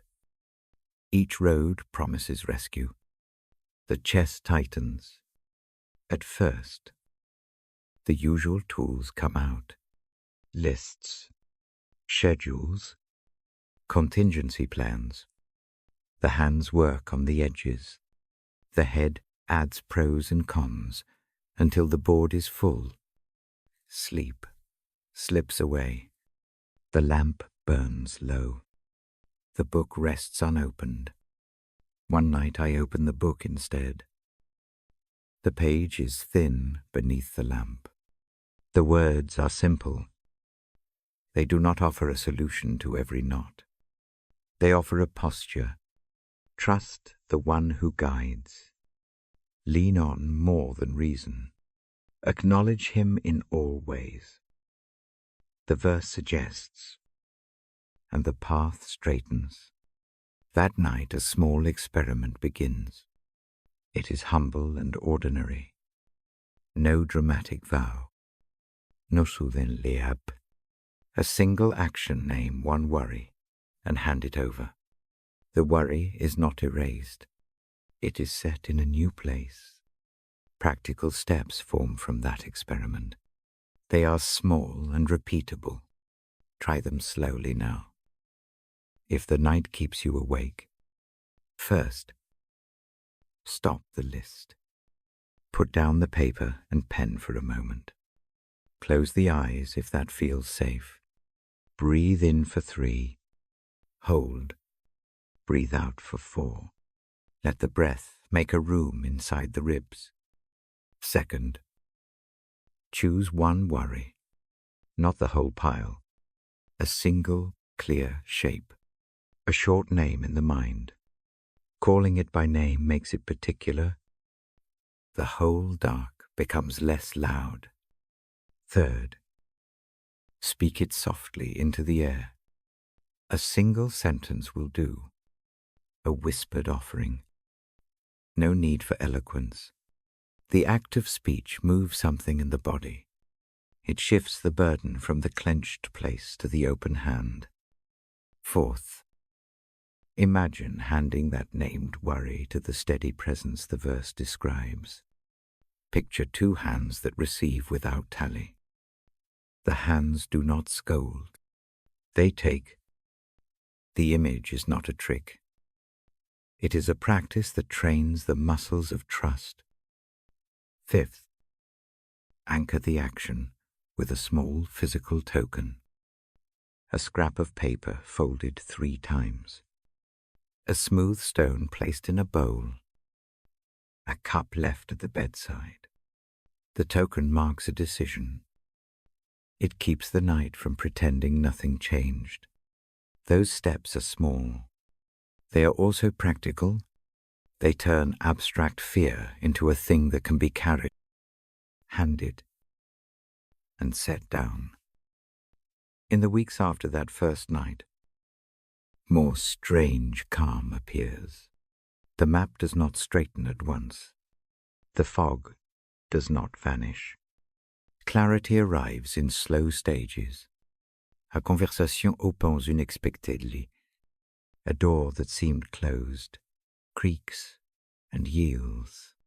A neighbor's kindness becomes a hinge for a decision. Each small mercy shows how trust can shape the next step. Trust, in my experience, often looks like patience. It looks like a willingness to wait for the next light. It looks like listening more than deciding. It looks like asking for counsel and then sleeping on it. The book's line about acknowledging the pathway rings truer when actions follow the hearing. Trust is not a blind jump. It is a steady practice that includes thought and prayer and ordinary prudence. Practical ways to make trust part of the night include these habits. A short question before bed. What can I hand over now? Choose one small item and give it to the steady presence in an imagined hand. A simple ritual. Write the worry on a scrap. Fold it. Place it into a bowl. Cover the bowl with a cloth. Let the cloth be a boundary between the waking fear and the day's work. A phrase to breathe with inhale with the thought. I name this. Exhale with the thought. I give this. Repeat 3 times. Keep the words short. Let them match the breath. A listening hour once a week. Sit with a trusted friend or a quiet journal. Speak the larger questions. Ask for gentle counsel. Do not seek a full map in one sitting. Seek a lantern for the next step. A practice of gratitude beside the handing over. After giving the worry, name one small good thing from the day. Let gratitude be the companion of surrender. It balances the chest. These steps make trust a muscle. They do not promise that fear disappears. They promise that fear loses the power to run the whole night. Remember that trusting is also a tangible choice in decisions. When I face a fork again, The habit of handing over one worry helps. A small call to a friend becomes a nightly clarity. The mind no longer races from worst case to worst case. Instead, it makes a careful step. The next morning, the path often looks clearer than it did in the dark. Part of trusting is the quiet acceptance of limits. Not everything is granted clarity at once. Some roads require waiting. The book promises guidance, but the guidance often comes through small nudges rather than bright signs. Look for the small nudges: a changed heart toward a choice, a new piece of information, a tiny relief in the chest. These are the ways the path straightens over time. Trust also gives permission to rest while decisions remain. The old habit thinks rest requires solved outcomes. The older truth says rest is available now. It is a gift to the tired. Practice it tonight. Choose one worry. Place it into the imagined hand. Anchor the choice with a token. Name one thing for which to give thanks. Breathe.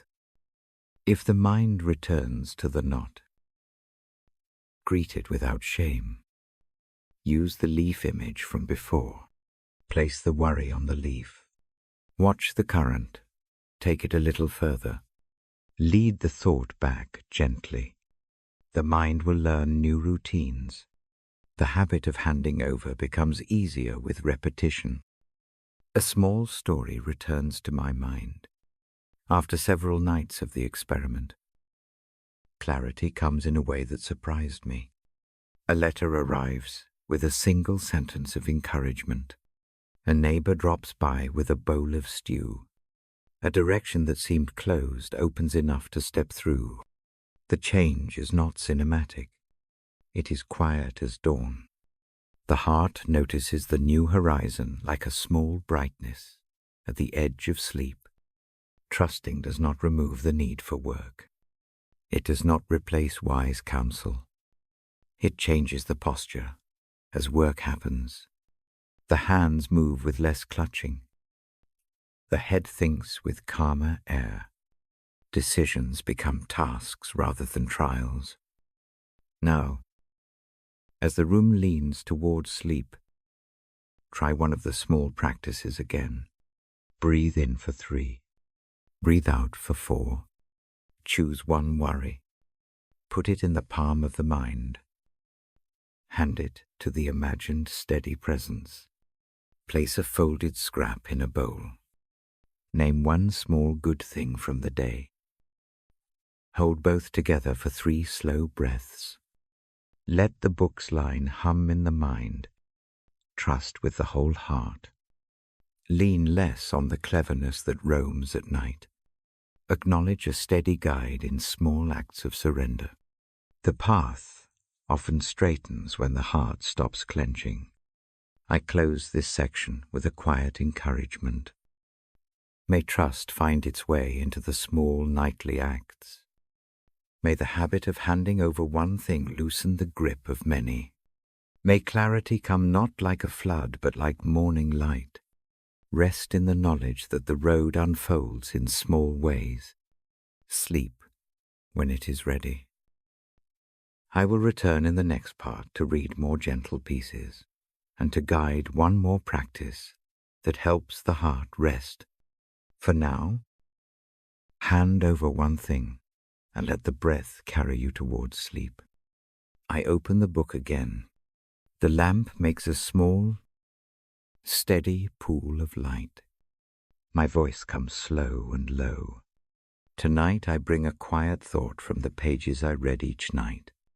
It is a simple call to change that begins in the mind. The idea sits like a lamp on a table. It promises a new way to see the same room. I speak about renewal, not a sudden trick, not a flashy reversal, a soft unfolding. The image that helps me most is sunrise. Picture the night, just before dawn. The sky is a deep blue that feels thick. The edges of things blur. Worries that have been rehearsed all evening feel heavy. Then a pale line appears. The line lengthens. Color arrives slowly. Shadows shrink. The day does not leap at once into brightness. It arrives in stages. Hope returns with each shade of light. That movement is how I imagine the renewing of the mind. Old patterns do not vanish like a snapped finger. They soften like mist as the sun lifts. Thoughts that grip tighten less tightly. A new view edges into the horizon. The promise is not of a perfect mind. It is of a mind that can wake differently. I offer a short invitation. Close the eyes gently, if that feels safe. Breathe in for 3. Hold for a soft moment. Breathe out for 4. Let each exhale widen the space behind the sternum. Imagine the dark sky above the brow. See the place where worry gathers. Now picture a thin band of light at the edge of that sky. Do not force it. Notice it as it grows. Watch the pale line become a soft glow. As the light spreads, attend to the first thought you meet. Name it in one small word. Perhaps it is fear. Perhaps it is regret. Perhaps it is the stale sentence your mind repeats at night. Name it without scolding. Hold that small word in the open palm of your mind. Then let the sunrise wash over it. The light does not erase the thought with disdain. It simply allows the thought to shift its posture. The tone changes. The edges become less sharp. I speak now about what the renewing does practically. It changes the questions asked in the night. Instead of asking, "Why did this happen to me?" the mind learns to ask, "What can I carry forward?" instead of circling a hurt until it becomes the whole horizon. The mind finds one small horizon to watch. These questions are gentle. They do not promise answers for every loss. They do offer a different breath. Let me tell of a night when this image helped me. The city felt too loud. Decisions I had made seemed brittle in the dark. I lay awake and let the worry make a map across the ceiling. The map was detailed and imagined many worse turns. I rose, turned the lamp low, and opened the book. The words I read did not fix the plan. They nudged a posture. I sat with the lamp and breathed. I pictured a thin band of light edging the roofline. Gradually, a single thought shifted an old verdict I carried about myself. It did not leave at once. It softened. That softening opened the room enough for a small hope to enter. Morning came the way.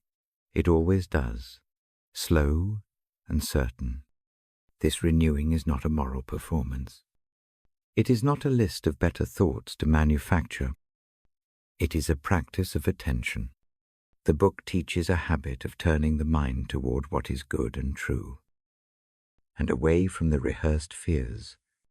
It asks for small acts, noticing, naming, offering, and then receiving a new view. The verbs are manageable. They do not demand heroic overnight change. They ask only for small, repeated movements of the heart. Try this gentle practice with me now. Think of one recurring night, thought that feels heavy. Give it a name of 2 syllables or less. Do not explain it. Do not argue. Bring it into view. Now choose one small truth you want to plant instead. The truth need not be grand. It can be something simple like, "You are seen," or "You may rest." or this will not always be the story. Keep it short. Keep it plain. Place the named thought in the left hand of your imagination. Place the chosen truth in the right. Breathe in slowly. Picture the right hand offering the small truth to the left. Watch the truth touch the worry like a gentle brush. The worry does not have to disappear. It only has to be met with a new light. Breathe out and let the image deepen. Repeat a few times. Each repetition is a tiny revision of how the mind handles darkness. I do not promise immediate transformation. The mind often returns to old roots. That is natural. Renewal is a long work. It is like morning becoming day. It requires repetition more than drama. When the mind returns to the same old worry, greet it without scorn. Lead it back to the simple practice. Name, offer, receive. That patient return shapes a new habit. The new habit becomes a path. The mind prefers. Part of this renewing happens in small actions across the day. A quiet prayer in the market line. A brief thank you whispered when a door is held. A refusal to replay a harsh sentence at lunch. Those tiny choices feed the morning light.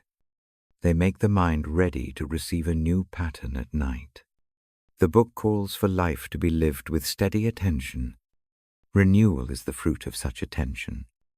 Tonight, I add a sensory image to hold.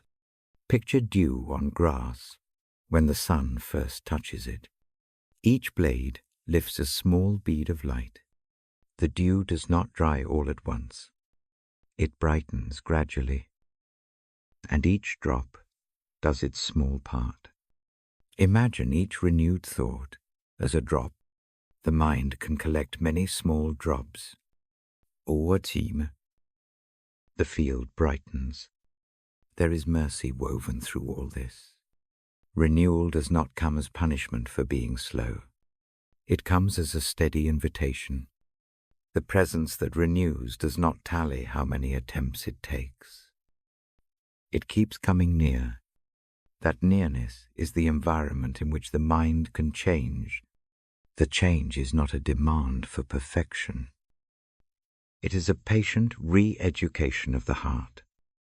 If it helps, choose one short practice to tuck under the pillow. It might be a 2-word phrase written on a slip of paper. It might be a small stone warmed in the palm. It might be a brief breath rhythm, repeated 3 times at the edge of sleep. These small tokens act as anchors. They call the mind back when the old scripts begin to replay. I will guide one brief breathing cycle. Now, breathe in for 3. Hold gently. Breathe out for 4. With each out-breath, imagine the sunrise moving from the crown of the head, down through the chest and into the belly. Feel the softening as the light passes each part. Let the shoulders drop. Let the jaw unclench. Let the mind accept a single new image. Keep this practice simple and kind. Do not demand sudden change. Allow the slow light to do its work. Renewal often arrives in the next morning's small choices. A different reply to a text. A shorter rehearsal of worry. A steadier step over days and weeks. The sunrise grows into a brighter day. Before I close, I offer a short blessing for the night. May the mind find small places to accept new light. May old scripts loosen their grip like mist at dawn. May mercy make room for patient change. May hope return in the small colors of morning. I lower the book and rest my hands. The lamp hums softly. The room keeps its hush.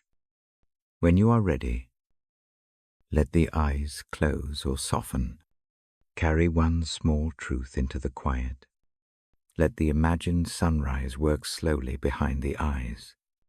I will return in the next part to read more passages and to sit with more gentle images. For now, rest in the steady patience that brings renewal. Like dawn unhurried, faithful and sure, I set the book on my knee and let the page breathe under the lamp. The room is quiet enough to hear the small sounds of the house. I read to you in the hush before sleep. Tonight I hold a passage that names a gentle promise. There is a plan that leans toward life, not harm. The idea sits like a small blueprint folded into the pocket of a coat. It is calm. It is sure in a way that feels kind. I do not speak in loud certainties. I speak of a hope that grows slowly. The promise suggests that difficult seasons are not absence of care. They can be a way that a purpose forms. That sentence is soft. It does not claim to explain every hard thing. It invites a different way of looking.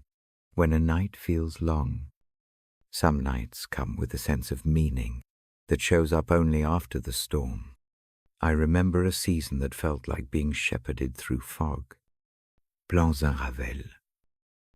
A living room fills with packing boxes.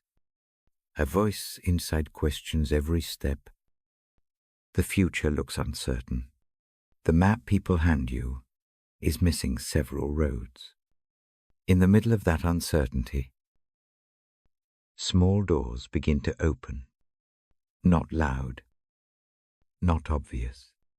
A neighbor knocks to ask if help is needed. A single conversation extends patience for a decision. A chance to listen to someone else's trouble gives purpose back to an otherwise empty day. These moments do not erase the loss. They do. However, reveal le pattern. A quiet thread appears that points to something useful. I learned then that purpose often arrives by being useful. It walks slowly into the room on the feet of ordinary acts.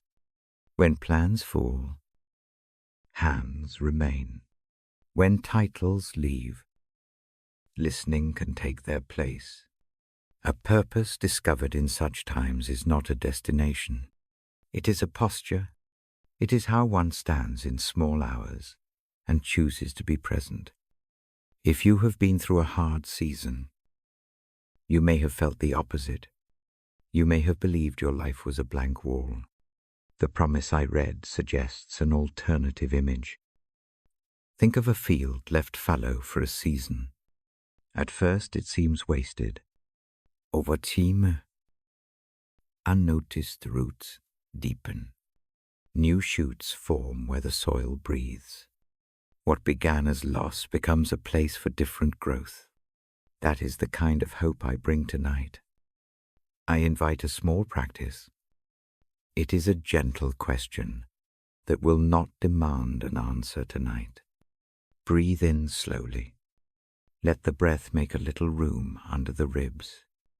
Breathe out without hurry.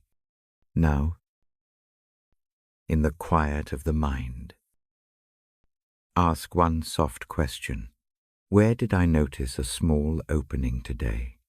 Do not aim to list everything. Name one small place where a kind of usefulness appeared. It could be a brief smile given when it felt hard. It could be a quiet moment of attention to a person who needed to be heard. Let the memory be brief and specific. Hold that moment as if it were a tiny lamp. See how it warms a small part of the chest. This is not a demand to imagine a grand calling. It is an invitation to notice the tiny lights already present. Purpose often begins with one small illumination. I will tell a short piece from my life. After a season of loss, a friend asked me to read to their grandmother on a weekday afternoon. The request seemed small. The chair was creaky. The room smelled faintly of tea. At first, the mind measured this task against a list of things that might have mattered more. Yet when the hour passed, something shifted. Words repeated that had been heavy in me, found gentler shapes. The act of reading became a way to orient my hands to the world again. The small usefulness of that hour turned into a path. It did not remake my plans. It remade the way my days could be spent. Purpose sometimes chooses such quiet forms. It chooses the place where someone needs to be steady. It chooses the way a hand can hold a cup. It chooses the small roles that make morning worth rising for. If the season you are in feels like waiting, try to look for such small invitations. They may be the beginning of a purpose that fits the changed landscape. There is a risk in seeking purpose too quickly. The mind wants an answer that reads like a map. That kind of hurry often misses the subtle signs. Instead, consider these small habits that allow purpose to appear in its time. Keep a small notebook by the lamp. Each night, list one small way you were useful, or one small good you received. The habit trains the eye to spot purpose in tiny gestures. Name one skill you used that day. No matter how ordinary. Did you make tea? Did you listen? Did you carry a bag? Small skills are the building blocks of larger callings. Ask another person where they saw you be steady. A brief, honest question can reveal patterns you miss when you are inside your own worry. Give yourself a small public task, one that does not demand perfection. Send a note of encouragement. Fold a blanket for someone who needs comfort. Small public acts form a quiet thread through days. These practices do not promise sudden clarity. They invite a slow shaping. A single night's note may feel insignificant, yet the collection of those nights creates a seam in the life where purpose begins to gather. I also encourage a way of prayer that looks like listening. Prayer need not be a catalogue of demands. It can be a quiet readiness. Tonight, try a short practice. Breathe in and name an open ear. Breathe out and offer one small thing you are willing to do tomorrow, even if it seems insignificant. Keep the task tiny. Perhaps it is a 10-minute conversation with a neighbor. Perhaps it is leaving space for rest in a day that looks full. The act of offering a small bit of yourself prepares the heart to accept a role when it arrives. Another image helps me mosaic. A mosaic is made of broken pieces, none perfect alone. When placed together, the fragments become a pattern that holds light. Hard seasons break the plans we thought would make a whole life. Purpose sometimes emerges by taking those broken pieces and arranging them with care. Small acts, remembered kindnesses, and quiet endurance become tiles that form a picture. The picture is not the one you first imagined. It is new. It is often more human. If sleep feels far and the mind asks for proof that any purpose exists, consider the simple proof of continuation.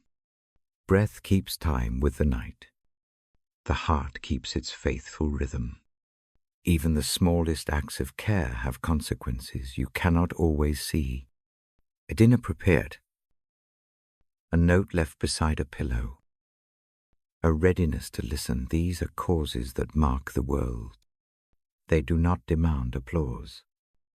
They make a gentle difference. Now I slow down the voice a notch. Breathe with me. Inhale a soft confidence. Hold a moment. Exhale slowly, and let the idea of purpose, that small lamp, settle under the breastbone. Let the body trust that usefulness is not measured only by titles or by public acclaim. Let it know that the quiet tasks count. I will close this part with a brief invitation to bring something into the morning. Before sleep, choose one small action to try tomorrow that aligns with the thin lamp you named. Keep it small and keep it kind. The next day, notice how it shifts the tone of the hours. Small practices accumulate into a life shaped toward care. That is how purpose often grows. As the room rests, I turn the page and begin the next thought. The next section moves gently into restoration. Restoration is the slow sewing back together of what was torn. It grows through time, through care, through the small hands that mend edges. I will read of that next. For now, hold the lamp you named. Place it on a small shelf in your mind. Let it keep watch, like a watchful star. Part 11 begins tonight with that seed restoration through quiet repair. The phrase hints at a steady work. Think of a seamstress mending a worn coat. The stitches are small. Each one matters. The coat does not transform in one moment. It becomes whole through repeated patient work. I will read about restoration that comes not by dramatic overhaul, but by humble tending. The texts I read favor mending. They praise the steady hands that return, again and again, to repair what was torn. Tonight, rest with that image. Imagine a thin thread and a careful needle. Picture each stitch as a small mercy. Picture a life that becomes more usable, more warm, and more fit for walking because those small stitches were made. Breathe in. Picture the needle lifting. Breathe out. Let the thread pass through. Feel the small comfort of mend. Let that image be the last thing before sleep. In the morning, we will sit with more images of repair. We will practice one small act that aligns with mending. For now, rest, and let the idea of slow restoration keep company with the lamp beside the bed. I pick the book back up and let the lamp wash the paper. The page is warm under my palm. I stay very still for a moment and listen to the house. Exhale. The word I held at the end of the last part was restoration. Tonight, I let that word move into prayer. I let it open into the quiet work of tending what is broken. Prayer, in the little line I keep by the bedside, is never a performance. It is not a checklist. It is a gentle practice of placing things into hands that can mend. In the letter I often read from the New Testament, there is an instruction that reaches toward healing. It urges confession and mutual prayer.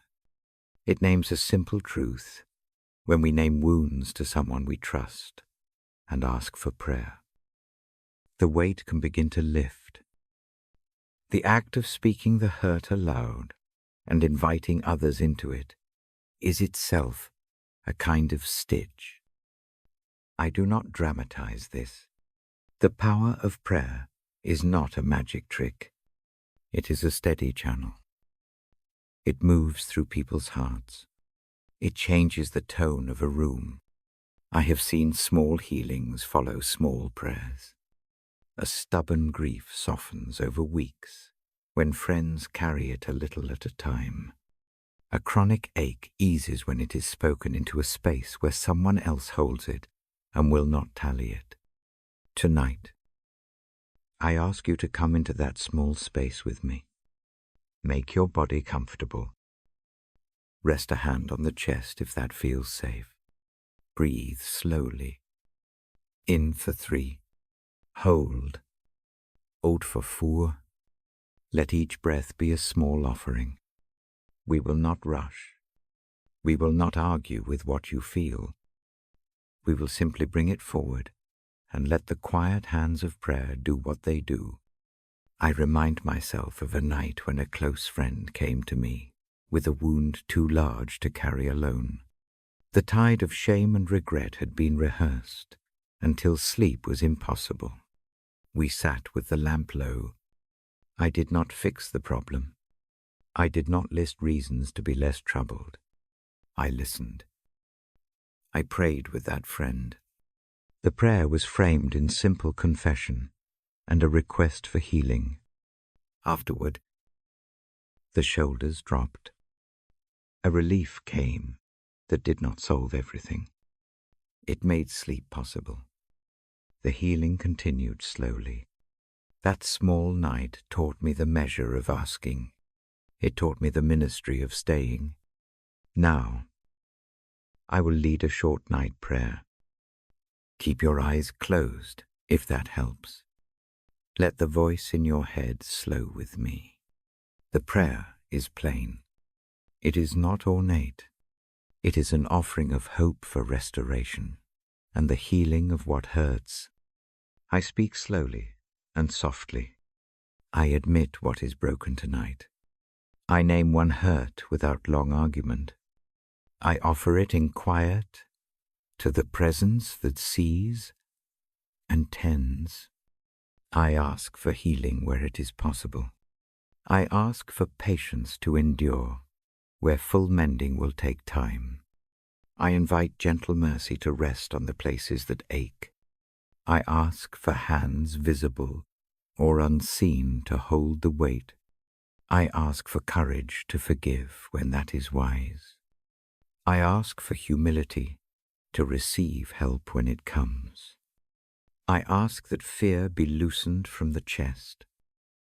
I ask that hope be given as a steady light, not a flash.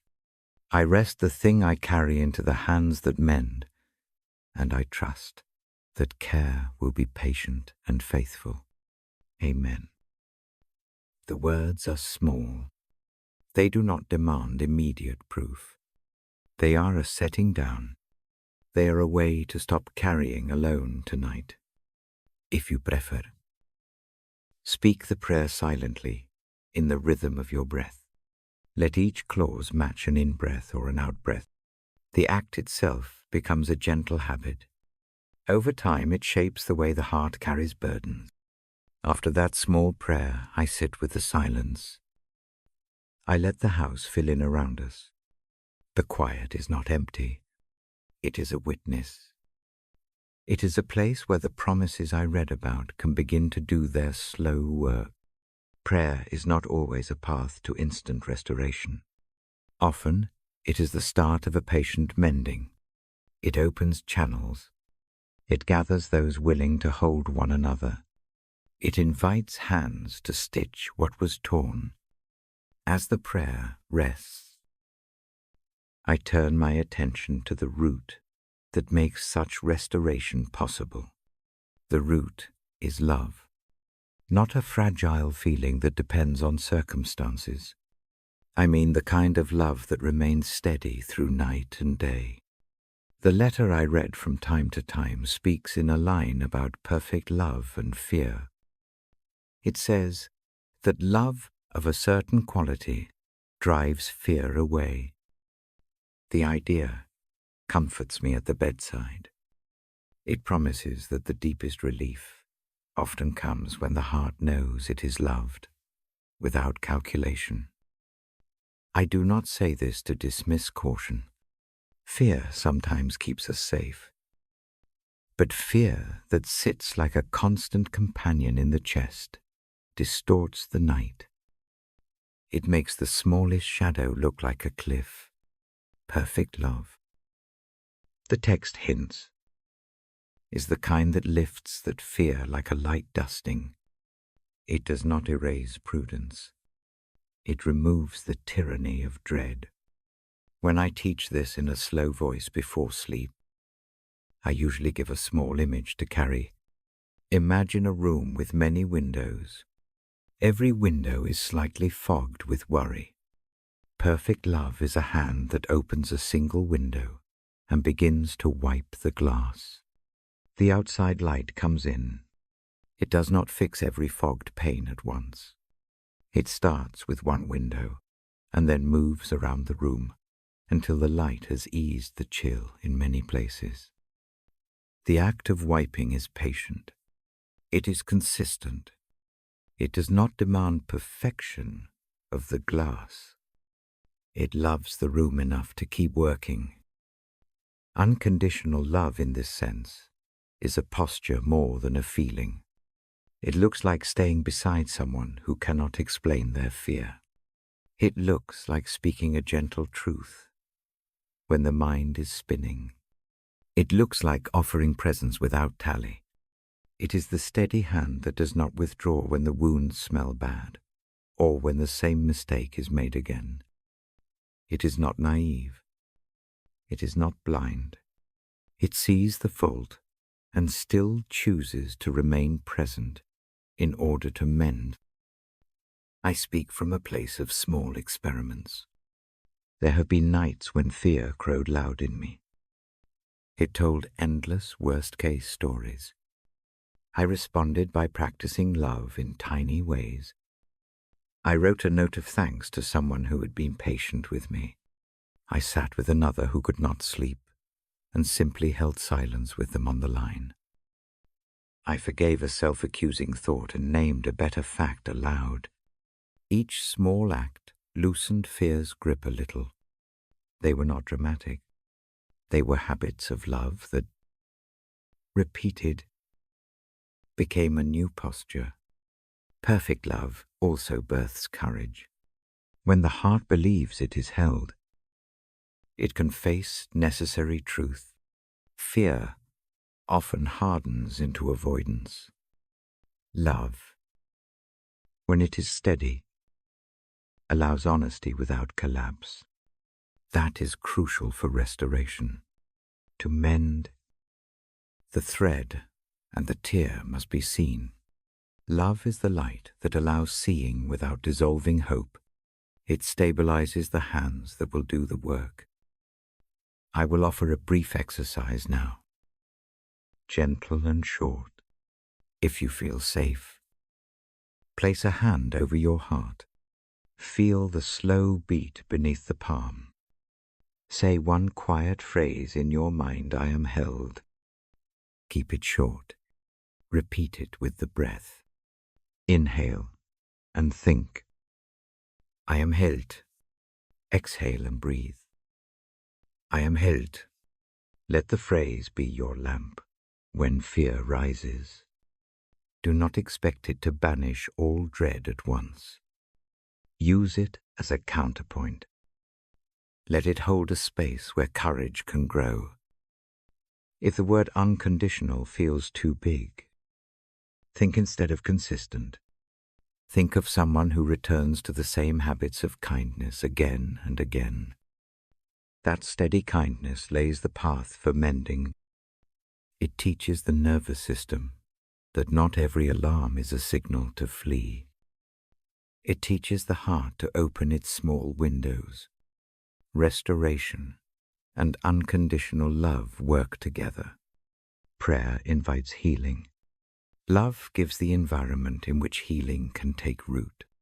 When I read these words at night, I do so with the hope that the small practices we build will be enough to ease long nights. I do not promise the sudden removal of every pain.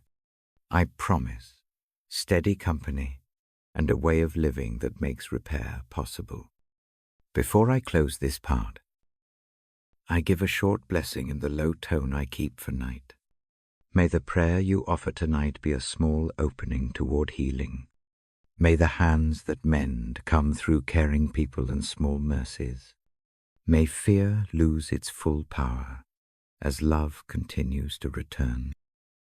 Again and again, may you find the courage to confess the hurt that keeps you from sleep.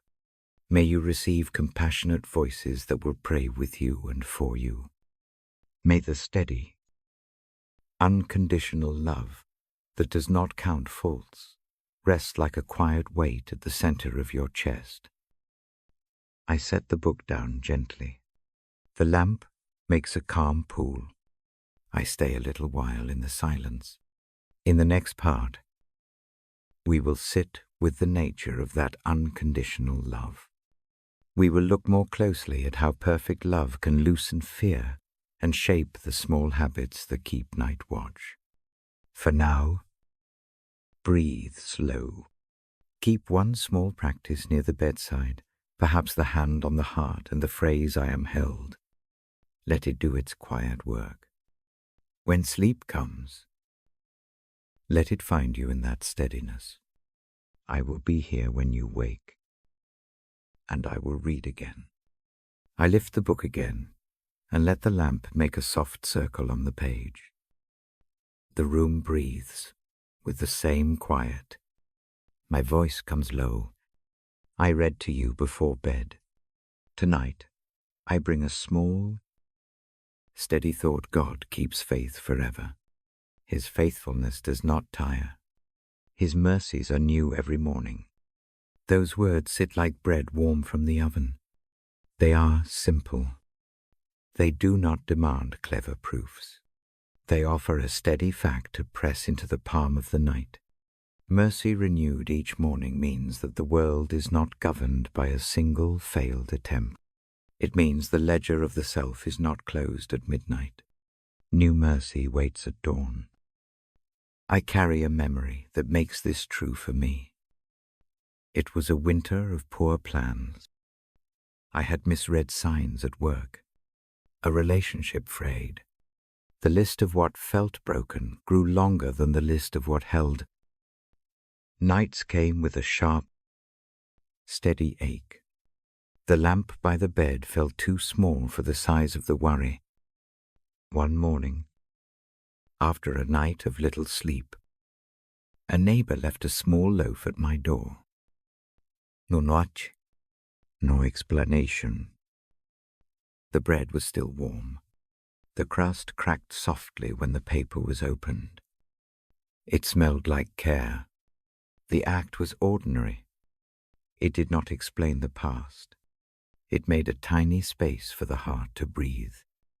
That loaf is a picture I return to often. Small. Unernettginnes, a mercy that arrives again and again. The bread does not remove consequences. It does not rewrite plans. It moves the body into a different posture. Hands unclench. The jaw softens. The world brightens in inches. I also witnessed an uncommon patience once. An older man sat every evening beside his wife in a hospital room. The wife spoke little. The illness took memory in a slow, unkind way. Some nights she named the past in scrambled pieces. The husband listened. He would repeat small facts gently. Not to correct, but to hold the thread of the moment. He never counted mistakes. He never spoke to the wound with impatience. Instead, he returned every evening like a tide. He fed the same bowl. He smoothed the same blanket. He offered the same silly joke that would sometimes land and sometimes not. The constancy looked like love. It did not ask for gratitude. It did not demand return. It simply kept coming. Watching that patient care changed the way I imagine God's affection. It is not performance. It is the steady return. It is the willingness to keep offering what the other needs, even when the other cannot return it fully. The scene of the husband and the warm loaf both teach the same thing: love that bears, is not conditional on perfection. It becomes a room where healing can begin. When I read the lines about mercies being new each morning, I imagine that husband and the neighbor with the bread. The image makes the promise practical. It suggests that a new day is a small instrument of mercy. Dawn asks nothing in return. It simply gives light again. This promise changes the way nights can be born. If mercy renews each morning, then the dark hours are not the final word. The mind can rest in the possibility of new smallness. Release is permitted tonight, not because the issues vanish, but because a fresh mercy is waiting in the morning to meet them again. I offer a short practice now. It is gentle and simple. Keep the eyes soft. Breathe slowly with me. Inhale for 3. Hold for 1 calm beat. Exhale for 4. Let the breath steady. Choose one small thing to expect tomorrow. A warm cup. A call from a friend. A single small task completed. It need not be grand. Place the image into the mind like a seed. Tell it nothing more. Let the seed rest under the palm of the imagination. This tiny act is a way of receiving the morning's mercy ahead of time. When worry presses hard, try this image. Picture a new loaf of bread wrapped in clean paper. Imagine the steam curling up when the paper is peeled back. Let the warmth move along the sternum. The image invites trust without forcing it. It trains the body to receive kindness. There is another evening I remember. I was a reluctant guest at a small gathering. An old friend I had hurt years before came and sat near me. We did not speak of the heavy things right away. The friend simply listened while a radio played soft music. Later, without fanfare, a short note arrived, thanking me for being present. The note did not pretend the offense away. It did not demand apology. It was a small kindness that left the door open. That open door is the shape of mercy. It is the possibility that what once broke can one day be placed on a different shelf. Faithfulness, in that way, is a habit. It keeps the door ajar long enough for the brittle pieces to be handled more gently. I do not promise sudden reconciliation. In every story, some rifts remain. Some losses do not return. But faithfulness bends the arc of days toward care. It creates an environment where repair is possible. It offers steadiness rather than sudden. Un reliable rescue. If the heart fears being unworthy of such mercy, remember the man at the bedside. He did not wait for a perfect return. He continued precisely because his love was not dependent on receiving. That posture frees the one who gives mercy as much as the one who receives it. In nights when self-reproach sings loudly, this freedom matters. It opens the hand to receive kindness without bargaining to deserve it. There is a quiet exercise to practice these thoughts. Take a small bowl and place it near the lamp. Each evening for a week, place a tiny thing into the bowl that represents the mercy found that day. A crumb from a loaf, a slip of paper with one grateful word, a pebble warmed by the sun. The bowl becomes a witness. It holds the small mercies so that you can see by touch and sight that goodness accumulates. In the morning, when the beginning feels heavy, return to the bowl. Let the eyes rest on the collection. Each item is proof that mercy did not skip yesterday. The habit trains the attention to notice the renewing Over time, the bowl's small weight changes the body's default position toward expectant rest.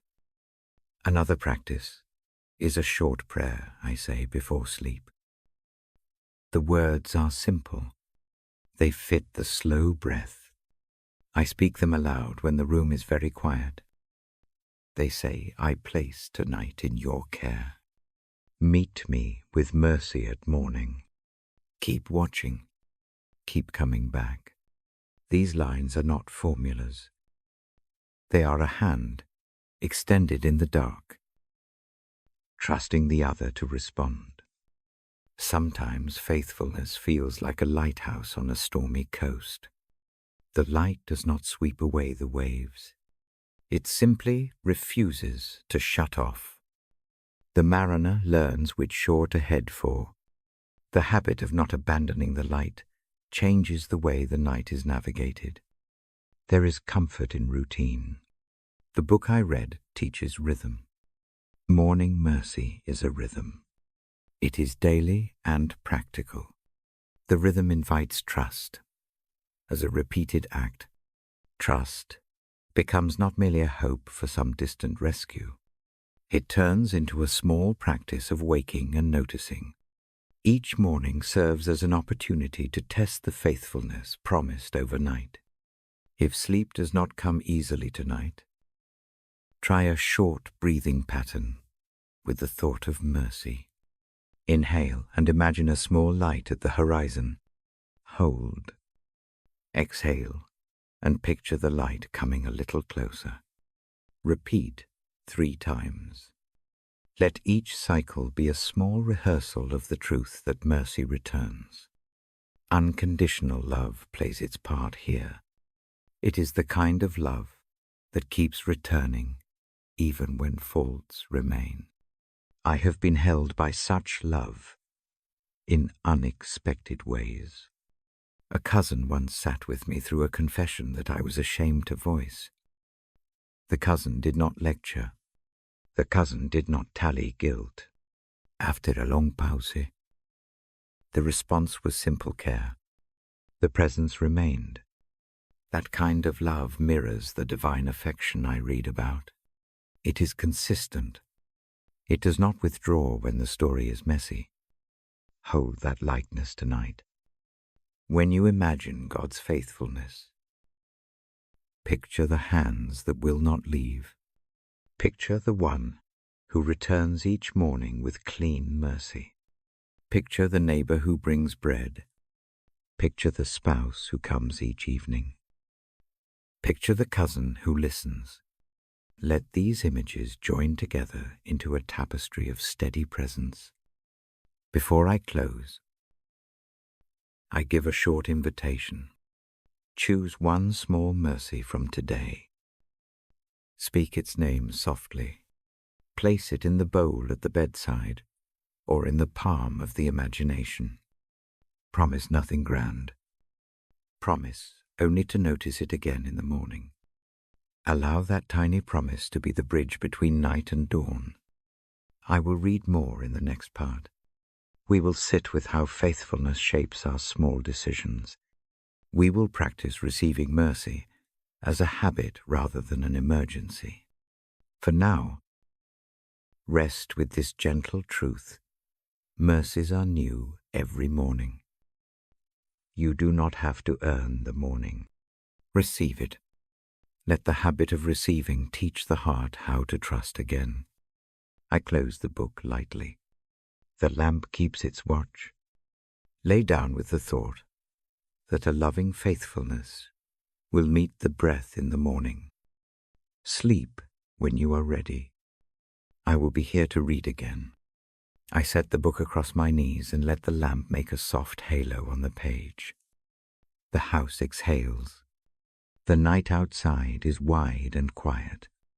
I speak slowly so the room can breathe with me. There is a short line that I hold tonight.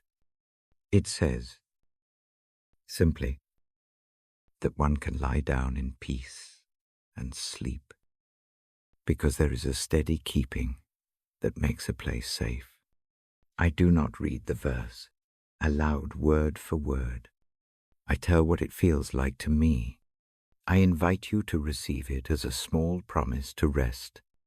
Before we begin, make whatever small change helps you settle. Shift a pillow. Tuck a blanket up to your shoulders. Let the body find a shape that feels like staying. Keep the hands where they want to rest. There is no need for fancy posture. Comfort is a small kindness. Breathe with me once. Inhale gently. Hold the air for a quiet beat. Let it go slowly. Let the first out-breath be a small permission to the body. It is okay to begin to slow.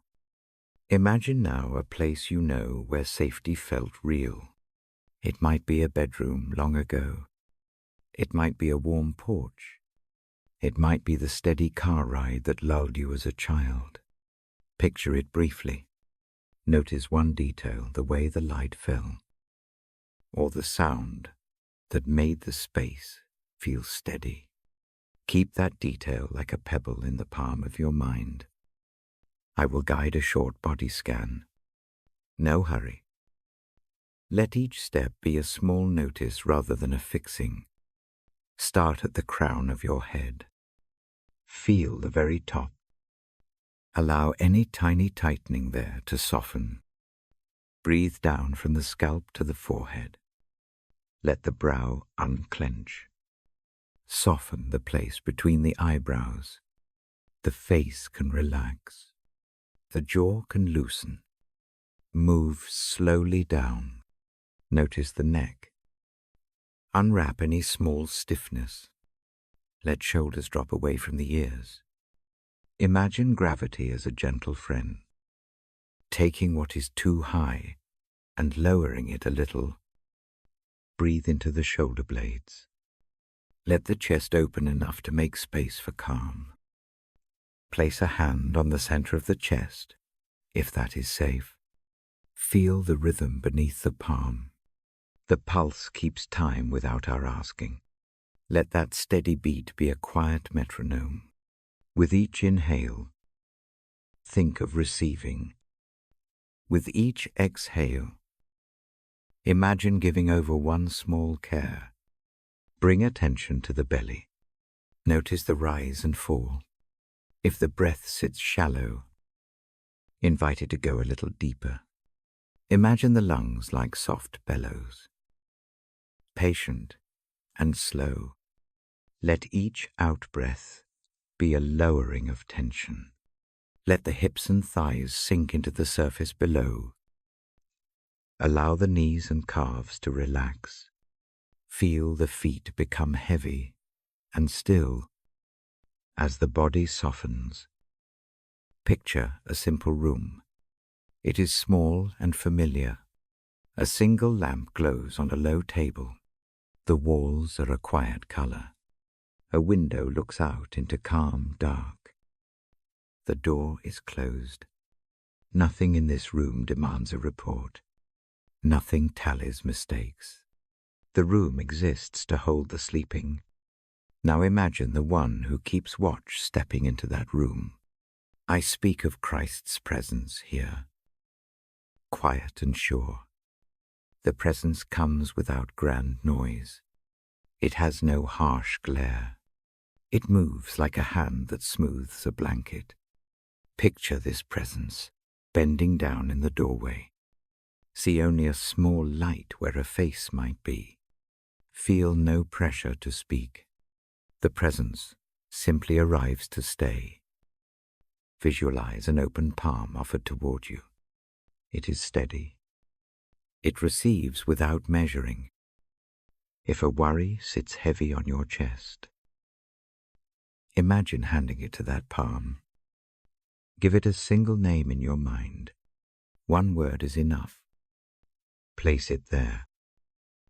Feel the weight move off your shoulders. Even by a little, this handing is an action.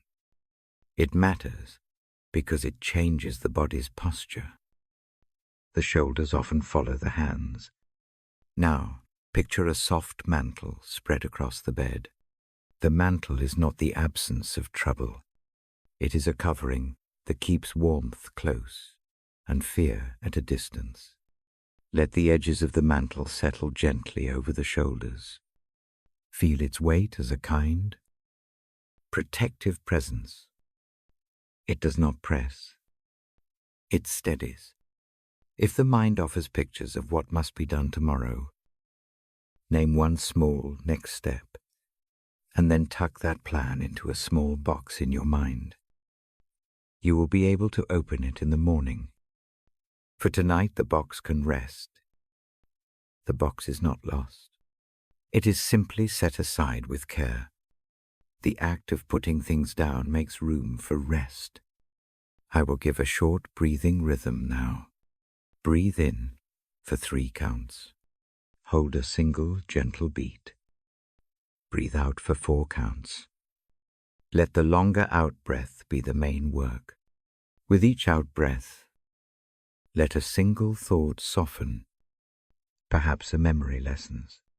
Perhaps a tightness loosens. Continue this cycle for a few rounds and notice how the chest relaxes. Hear a gentle image, a small stream beside the path. Place small worries like dry leaves onto the water. Watch each leaf catch a current. Do not push. Let the stream carry them. Some will drift fast. Some will linger. The point is not speed.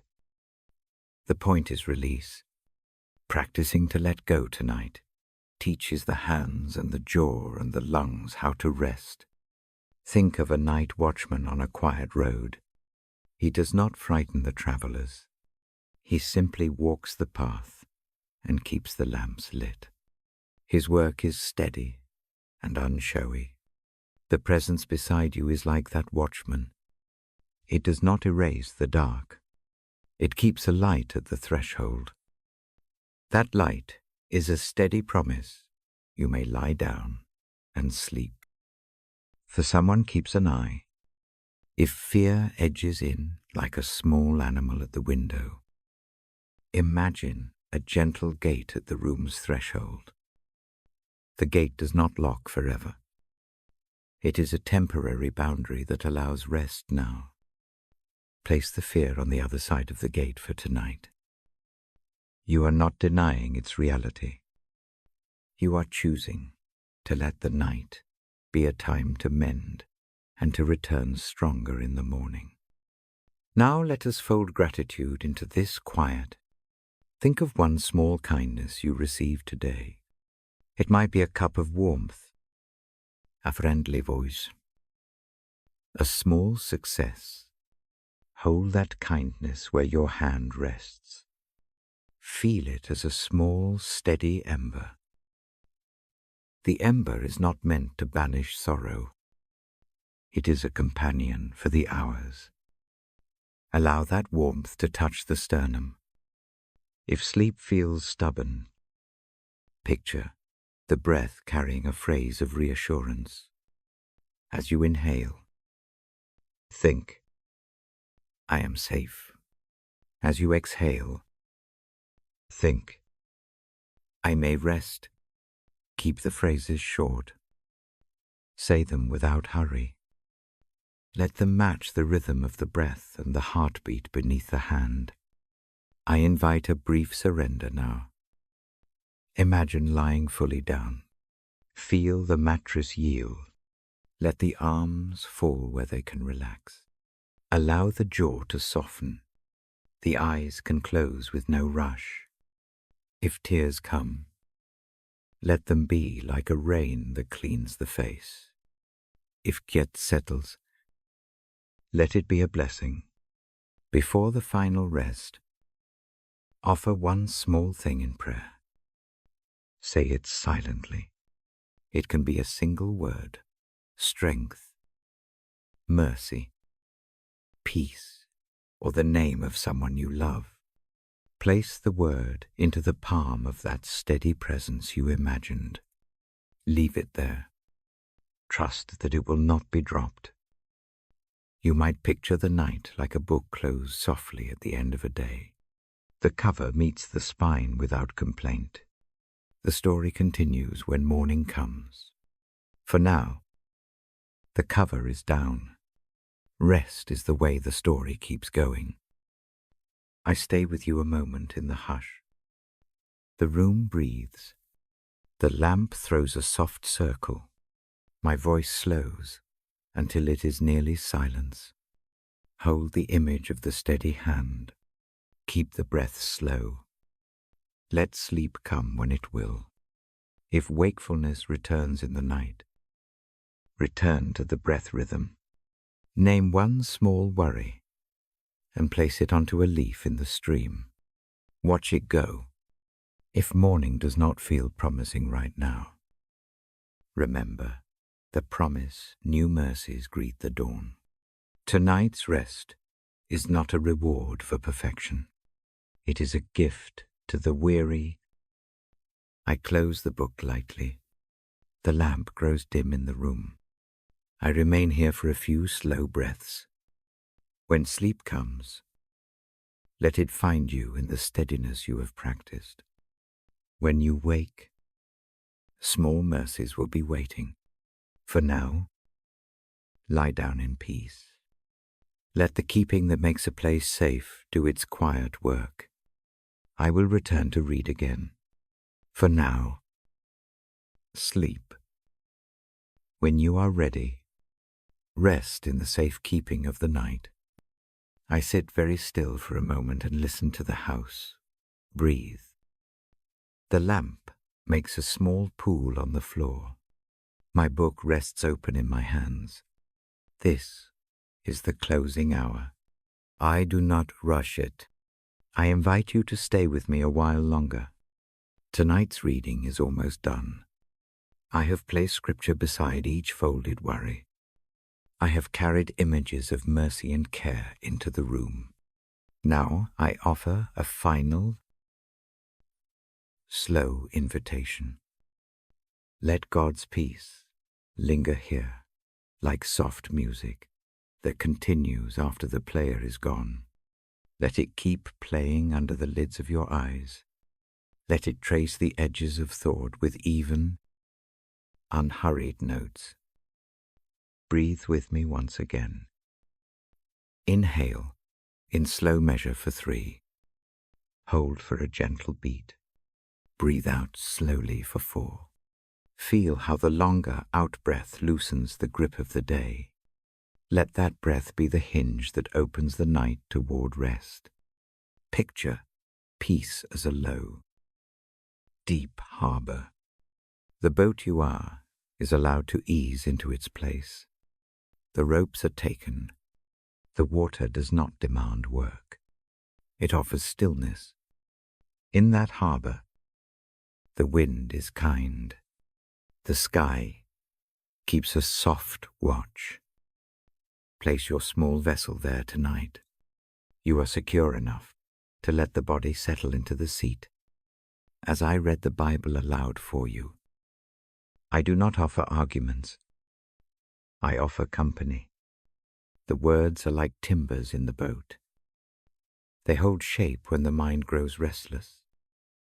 If a worry returns, hand it over for a moment. Imagine the worry as a small knot of rope. Lay it across the deck and let the tide take it out of sight. This is not a forgetting. It is a temporary rest. The mind can carry the knot again in daylight, if needed. For now, it may be put down. I want to encourage a gentle turning toward dreams. Dreams do their own work. They stitch loose ends we cannot reach by day.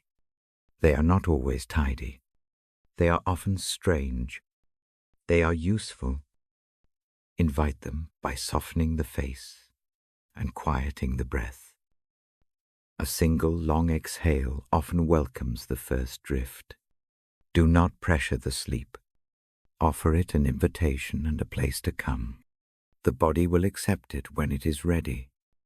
If silence feels heavy, imagine a quiet hymn hummed very low. The melody is simple. It is not meant to occupy the whole mind. It is a thread to hold when images wander. Choose a phrase that fits the heart. It might be a single word: peace, mercy, rest, or a short phrase: you are held. Keep the word or phrase small and slow. Let each repetition be a soft footfall back toward calm. Tonight I also ask a small favor of you. Think of one friend who carries a weight like yours. No need to plan a long conversation. A little invitation will do. Send a short message or place a quick call: I read tonight and thought of you. If that feels risky, tuck a folded note into a book or text a gentle sentence. The act of sharing this hour is like passing a lantern through a window. It is not a demand that they take everything. It is an offer that says, you are not alone. If you care for someone who is often awake at night, consider reading a few lines to them when it is safe. A steady voice can be the bridge that leads another into rest. If distance separates you, mail a recording of tonight's reading, or share a short excerpt. Simple gestures widen the circle of mercy. They make a small community in the dark. I also suggest a quiet way to remember this hour. Choose one small object: a pebble, a scrap of paper, a wooden bead. Place it on the bedside table. When wakefulness returns, let the hand find that object and remember the harbor. Use it as a gentle cue to return to the breath, to the short phrase, to the imagined harbor where the boat rests. The object is a small witness to the promise that this night is a place for renewal. Before I finish, I offer a short farewell blessing. I speak these words slowly and simply, and I invite you to receive them in the rhythm of your breath. May God's peace rest upon you like a soft quilt. May that peace keep watch while the body repairs. May mercy find the cracked places and begin to mend them quietly. May hope return in small steps by morning. May Christ's steady presence be near enough to touch without needing words. May you wake to a day that asks less of you than the night did. If the idea of God's nearness feels distant, accept the blessing as a wish for care.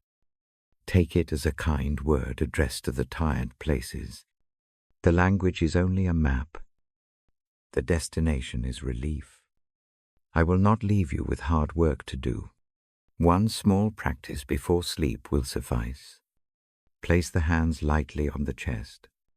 Feel the pulse. Choose one short truth to carry. You are seen. Or you may rest. Or you are not alone. Breathe in with that truth. Breathe out and let it settle like a soft weight over the heart. Repeat 3 times. Let the third repetition be the last quiet thing you hold before drifting. Think also of safety. If your night feels unsafe, do what keeps you secure. Turn on a low lamp. Keep a phone near. Call one person who helps. These pragmatic acts are part of rest too. They are not signs of failure. They are signs of care. The night will not be conquered by false bravery. It will be tended by wise, small acts. If tears come, let them be. Tears are part of the body's way of making space. They do not mean you are weak. They mean you are human, and that what you carry matters.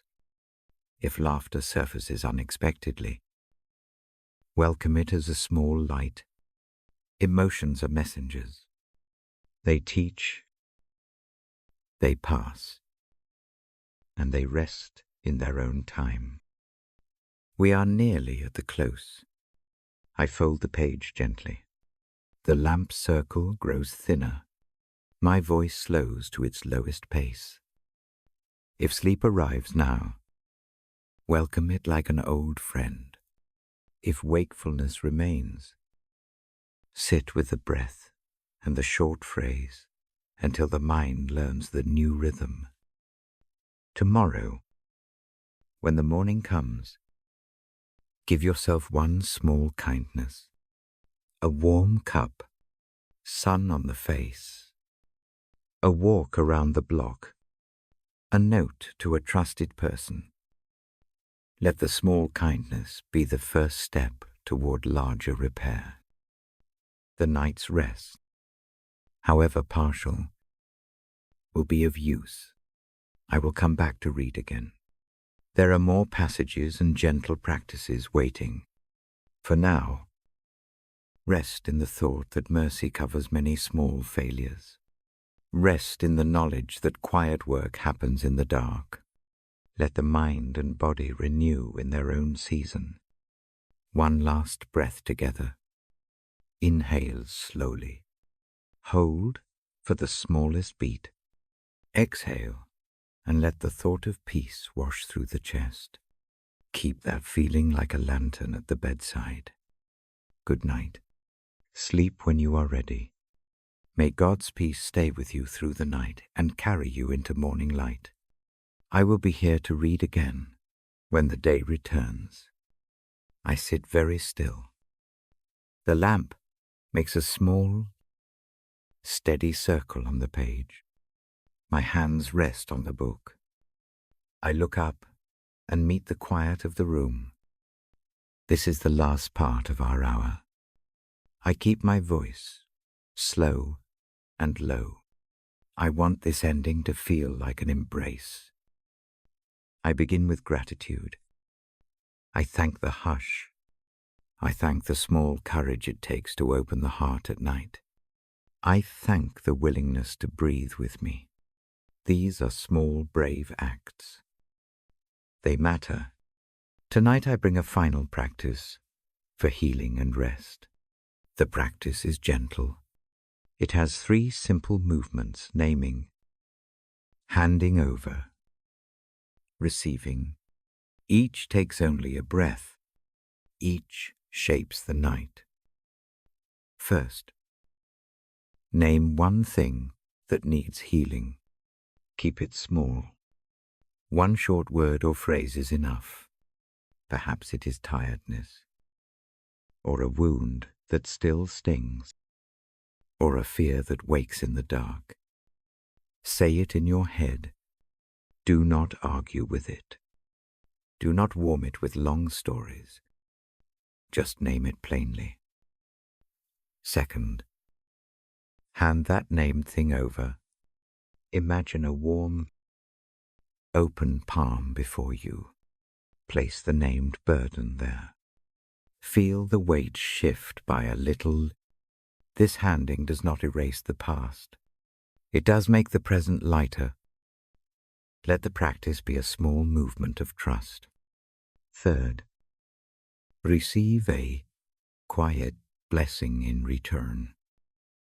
Picture the soft light resting at the center of the chest. The light does not conquer the night with force. It warms slowly. It moves around the edges where the hurt lives. Allow a small easing to come in. Accept the light the way one accepts a cup of tea offered by a friend. I guide the breath with the practice. Breathe in for 3 counts. Hold the breath for a calm beat. Breathe out for 4 counts. On the in-breath, name the one thing. On the out-breath, place it into the imagined palm. Repeat the cycle 3 times.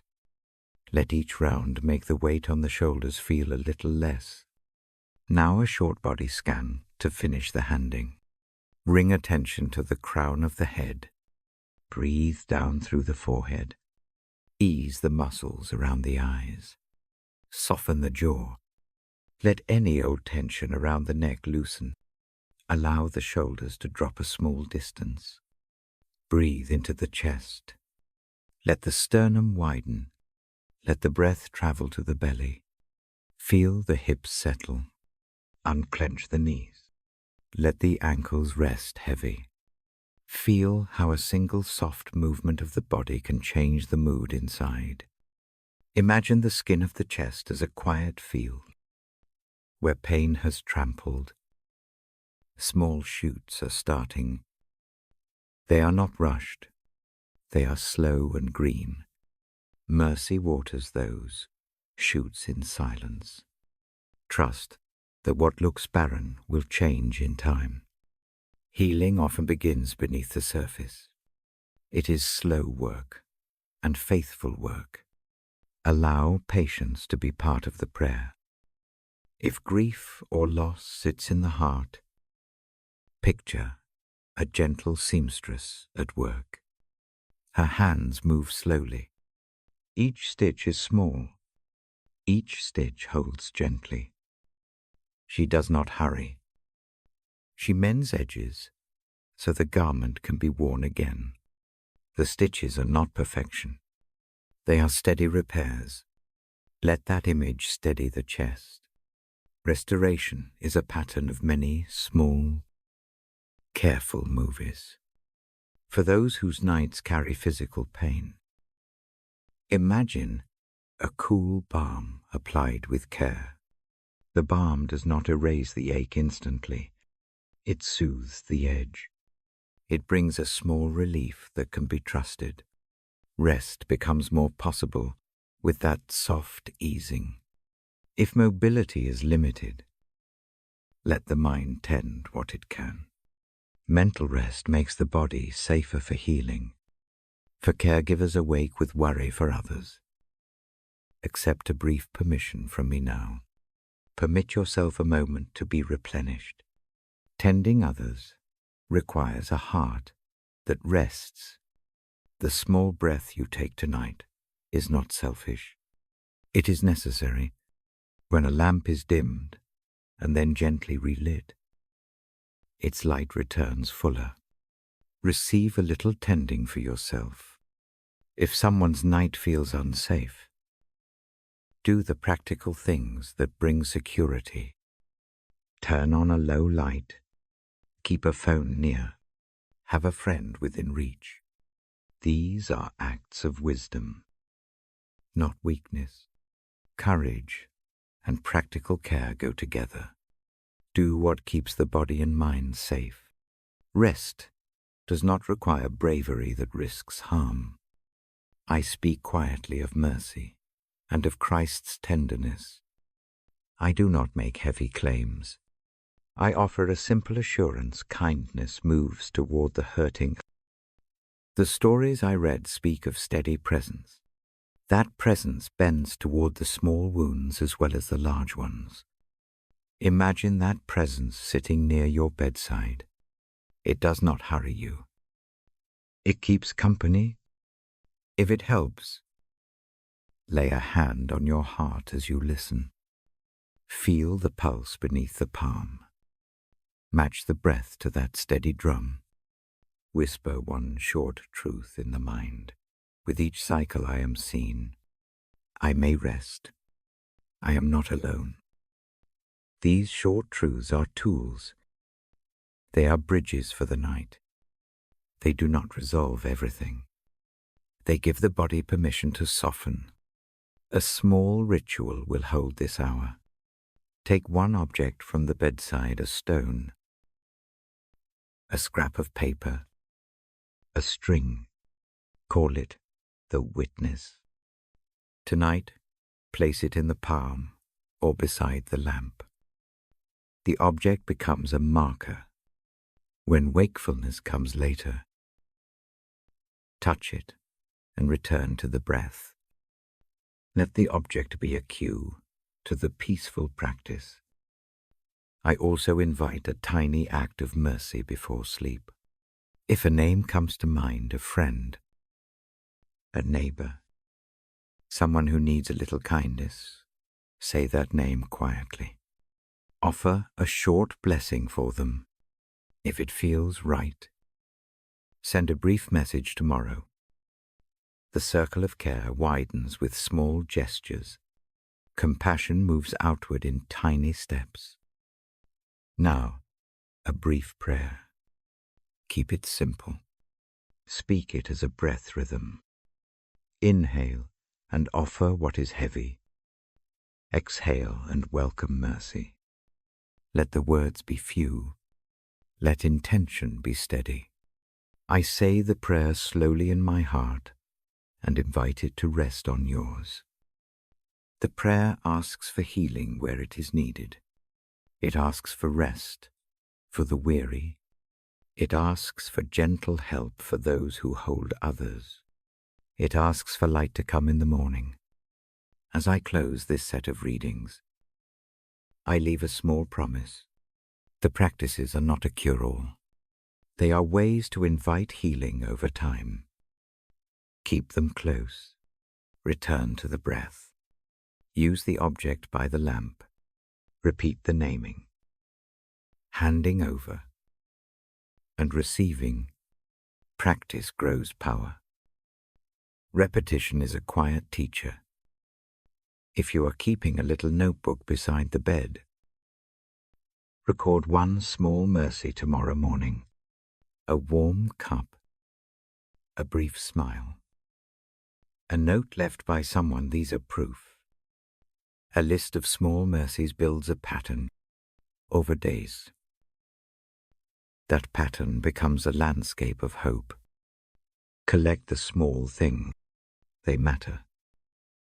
I will not leave the end abrupt. This last set is meant to be a doorway. Step through gently. Do not rush. Close the book when the eyes feel heavy. Dim the lamp to a soft glow. If it helps, play a quiet sound, gentle rain, a low hum, a familiar hymn sung softly in the mind. Let the night receive you. Before I finally set the book down, I offer a blessing in a slow voice. May healing come to what is fragile. May rest settle long over the weary. May mercy meet the places that keep turning in the dark. May hope find its way back into the small corners of the day. May the one who keeps watch be near enough to touch in quiet. May peace be your portion tonight. I close the book lightly. The lamp is a low halo now.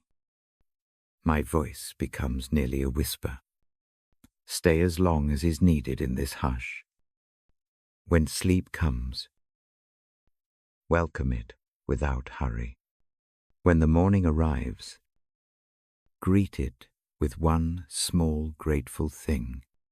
Let the day use what the night has begun to mend. Good night. Rest when you are ready. Be held. Be healed. Slowly and kindly. I will be here if you choose to listen again. For now, sleep in peace.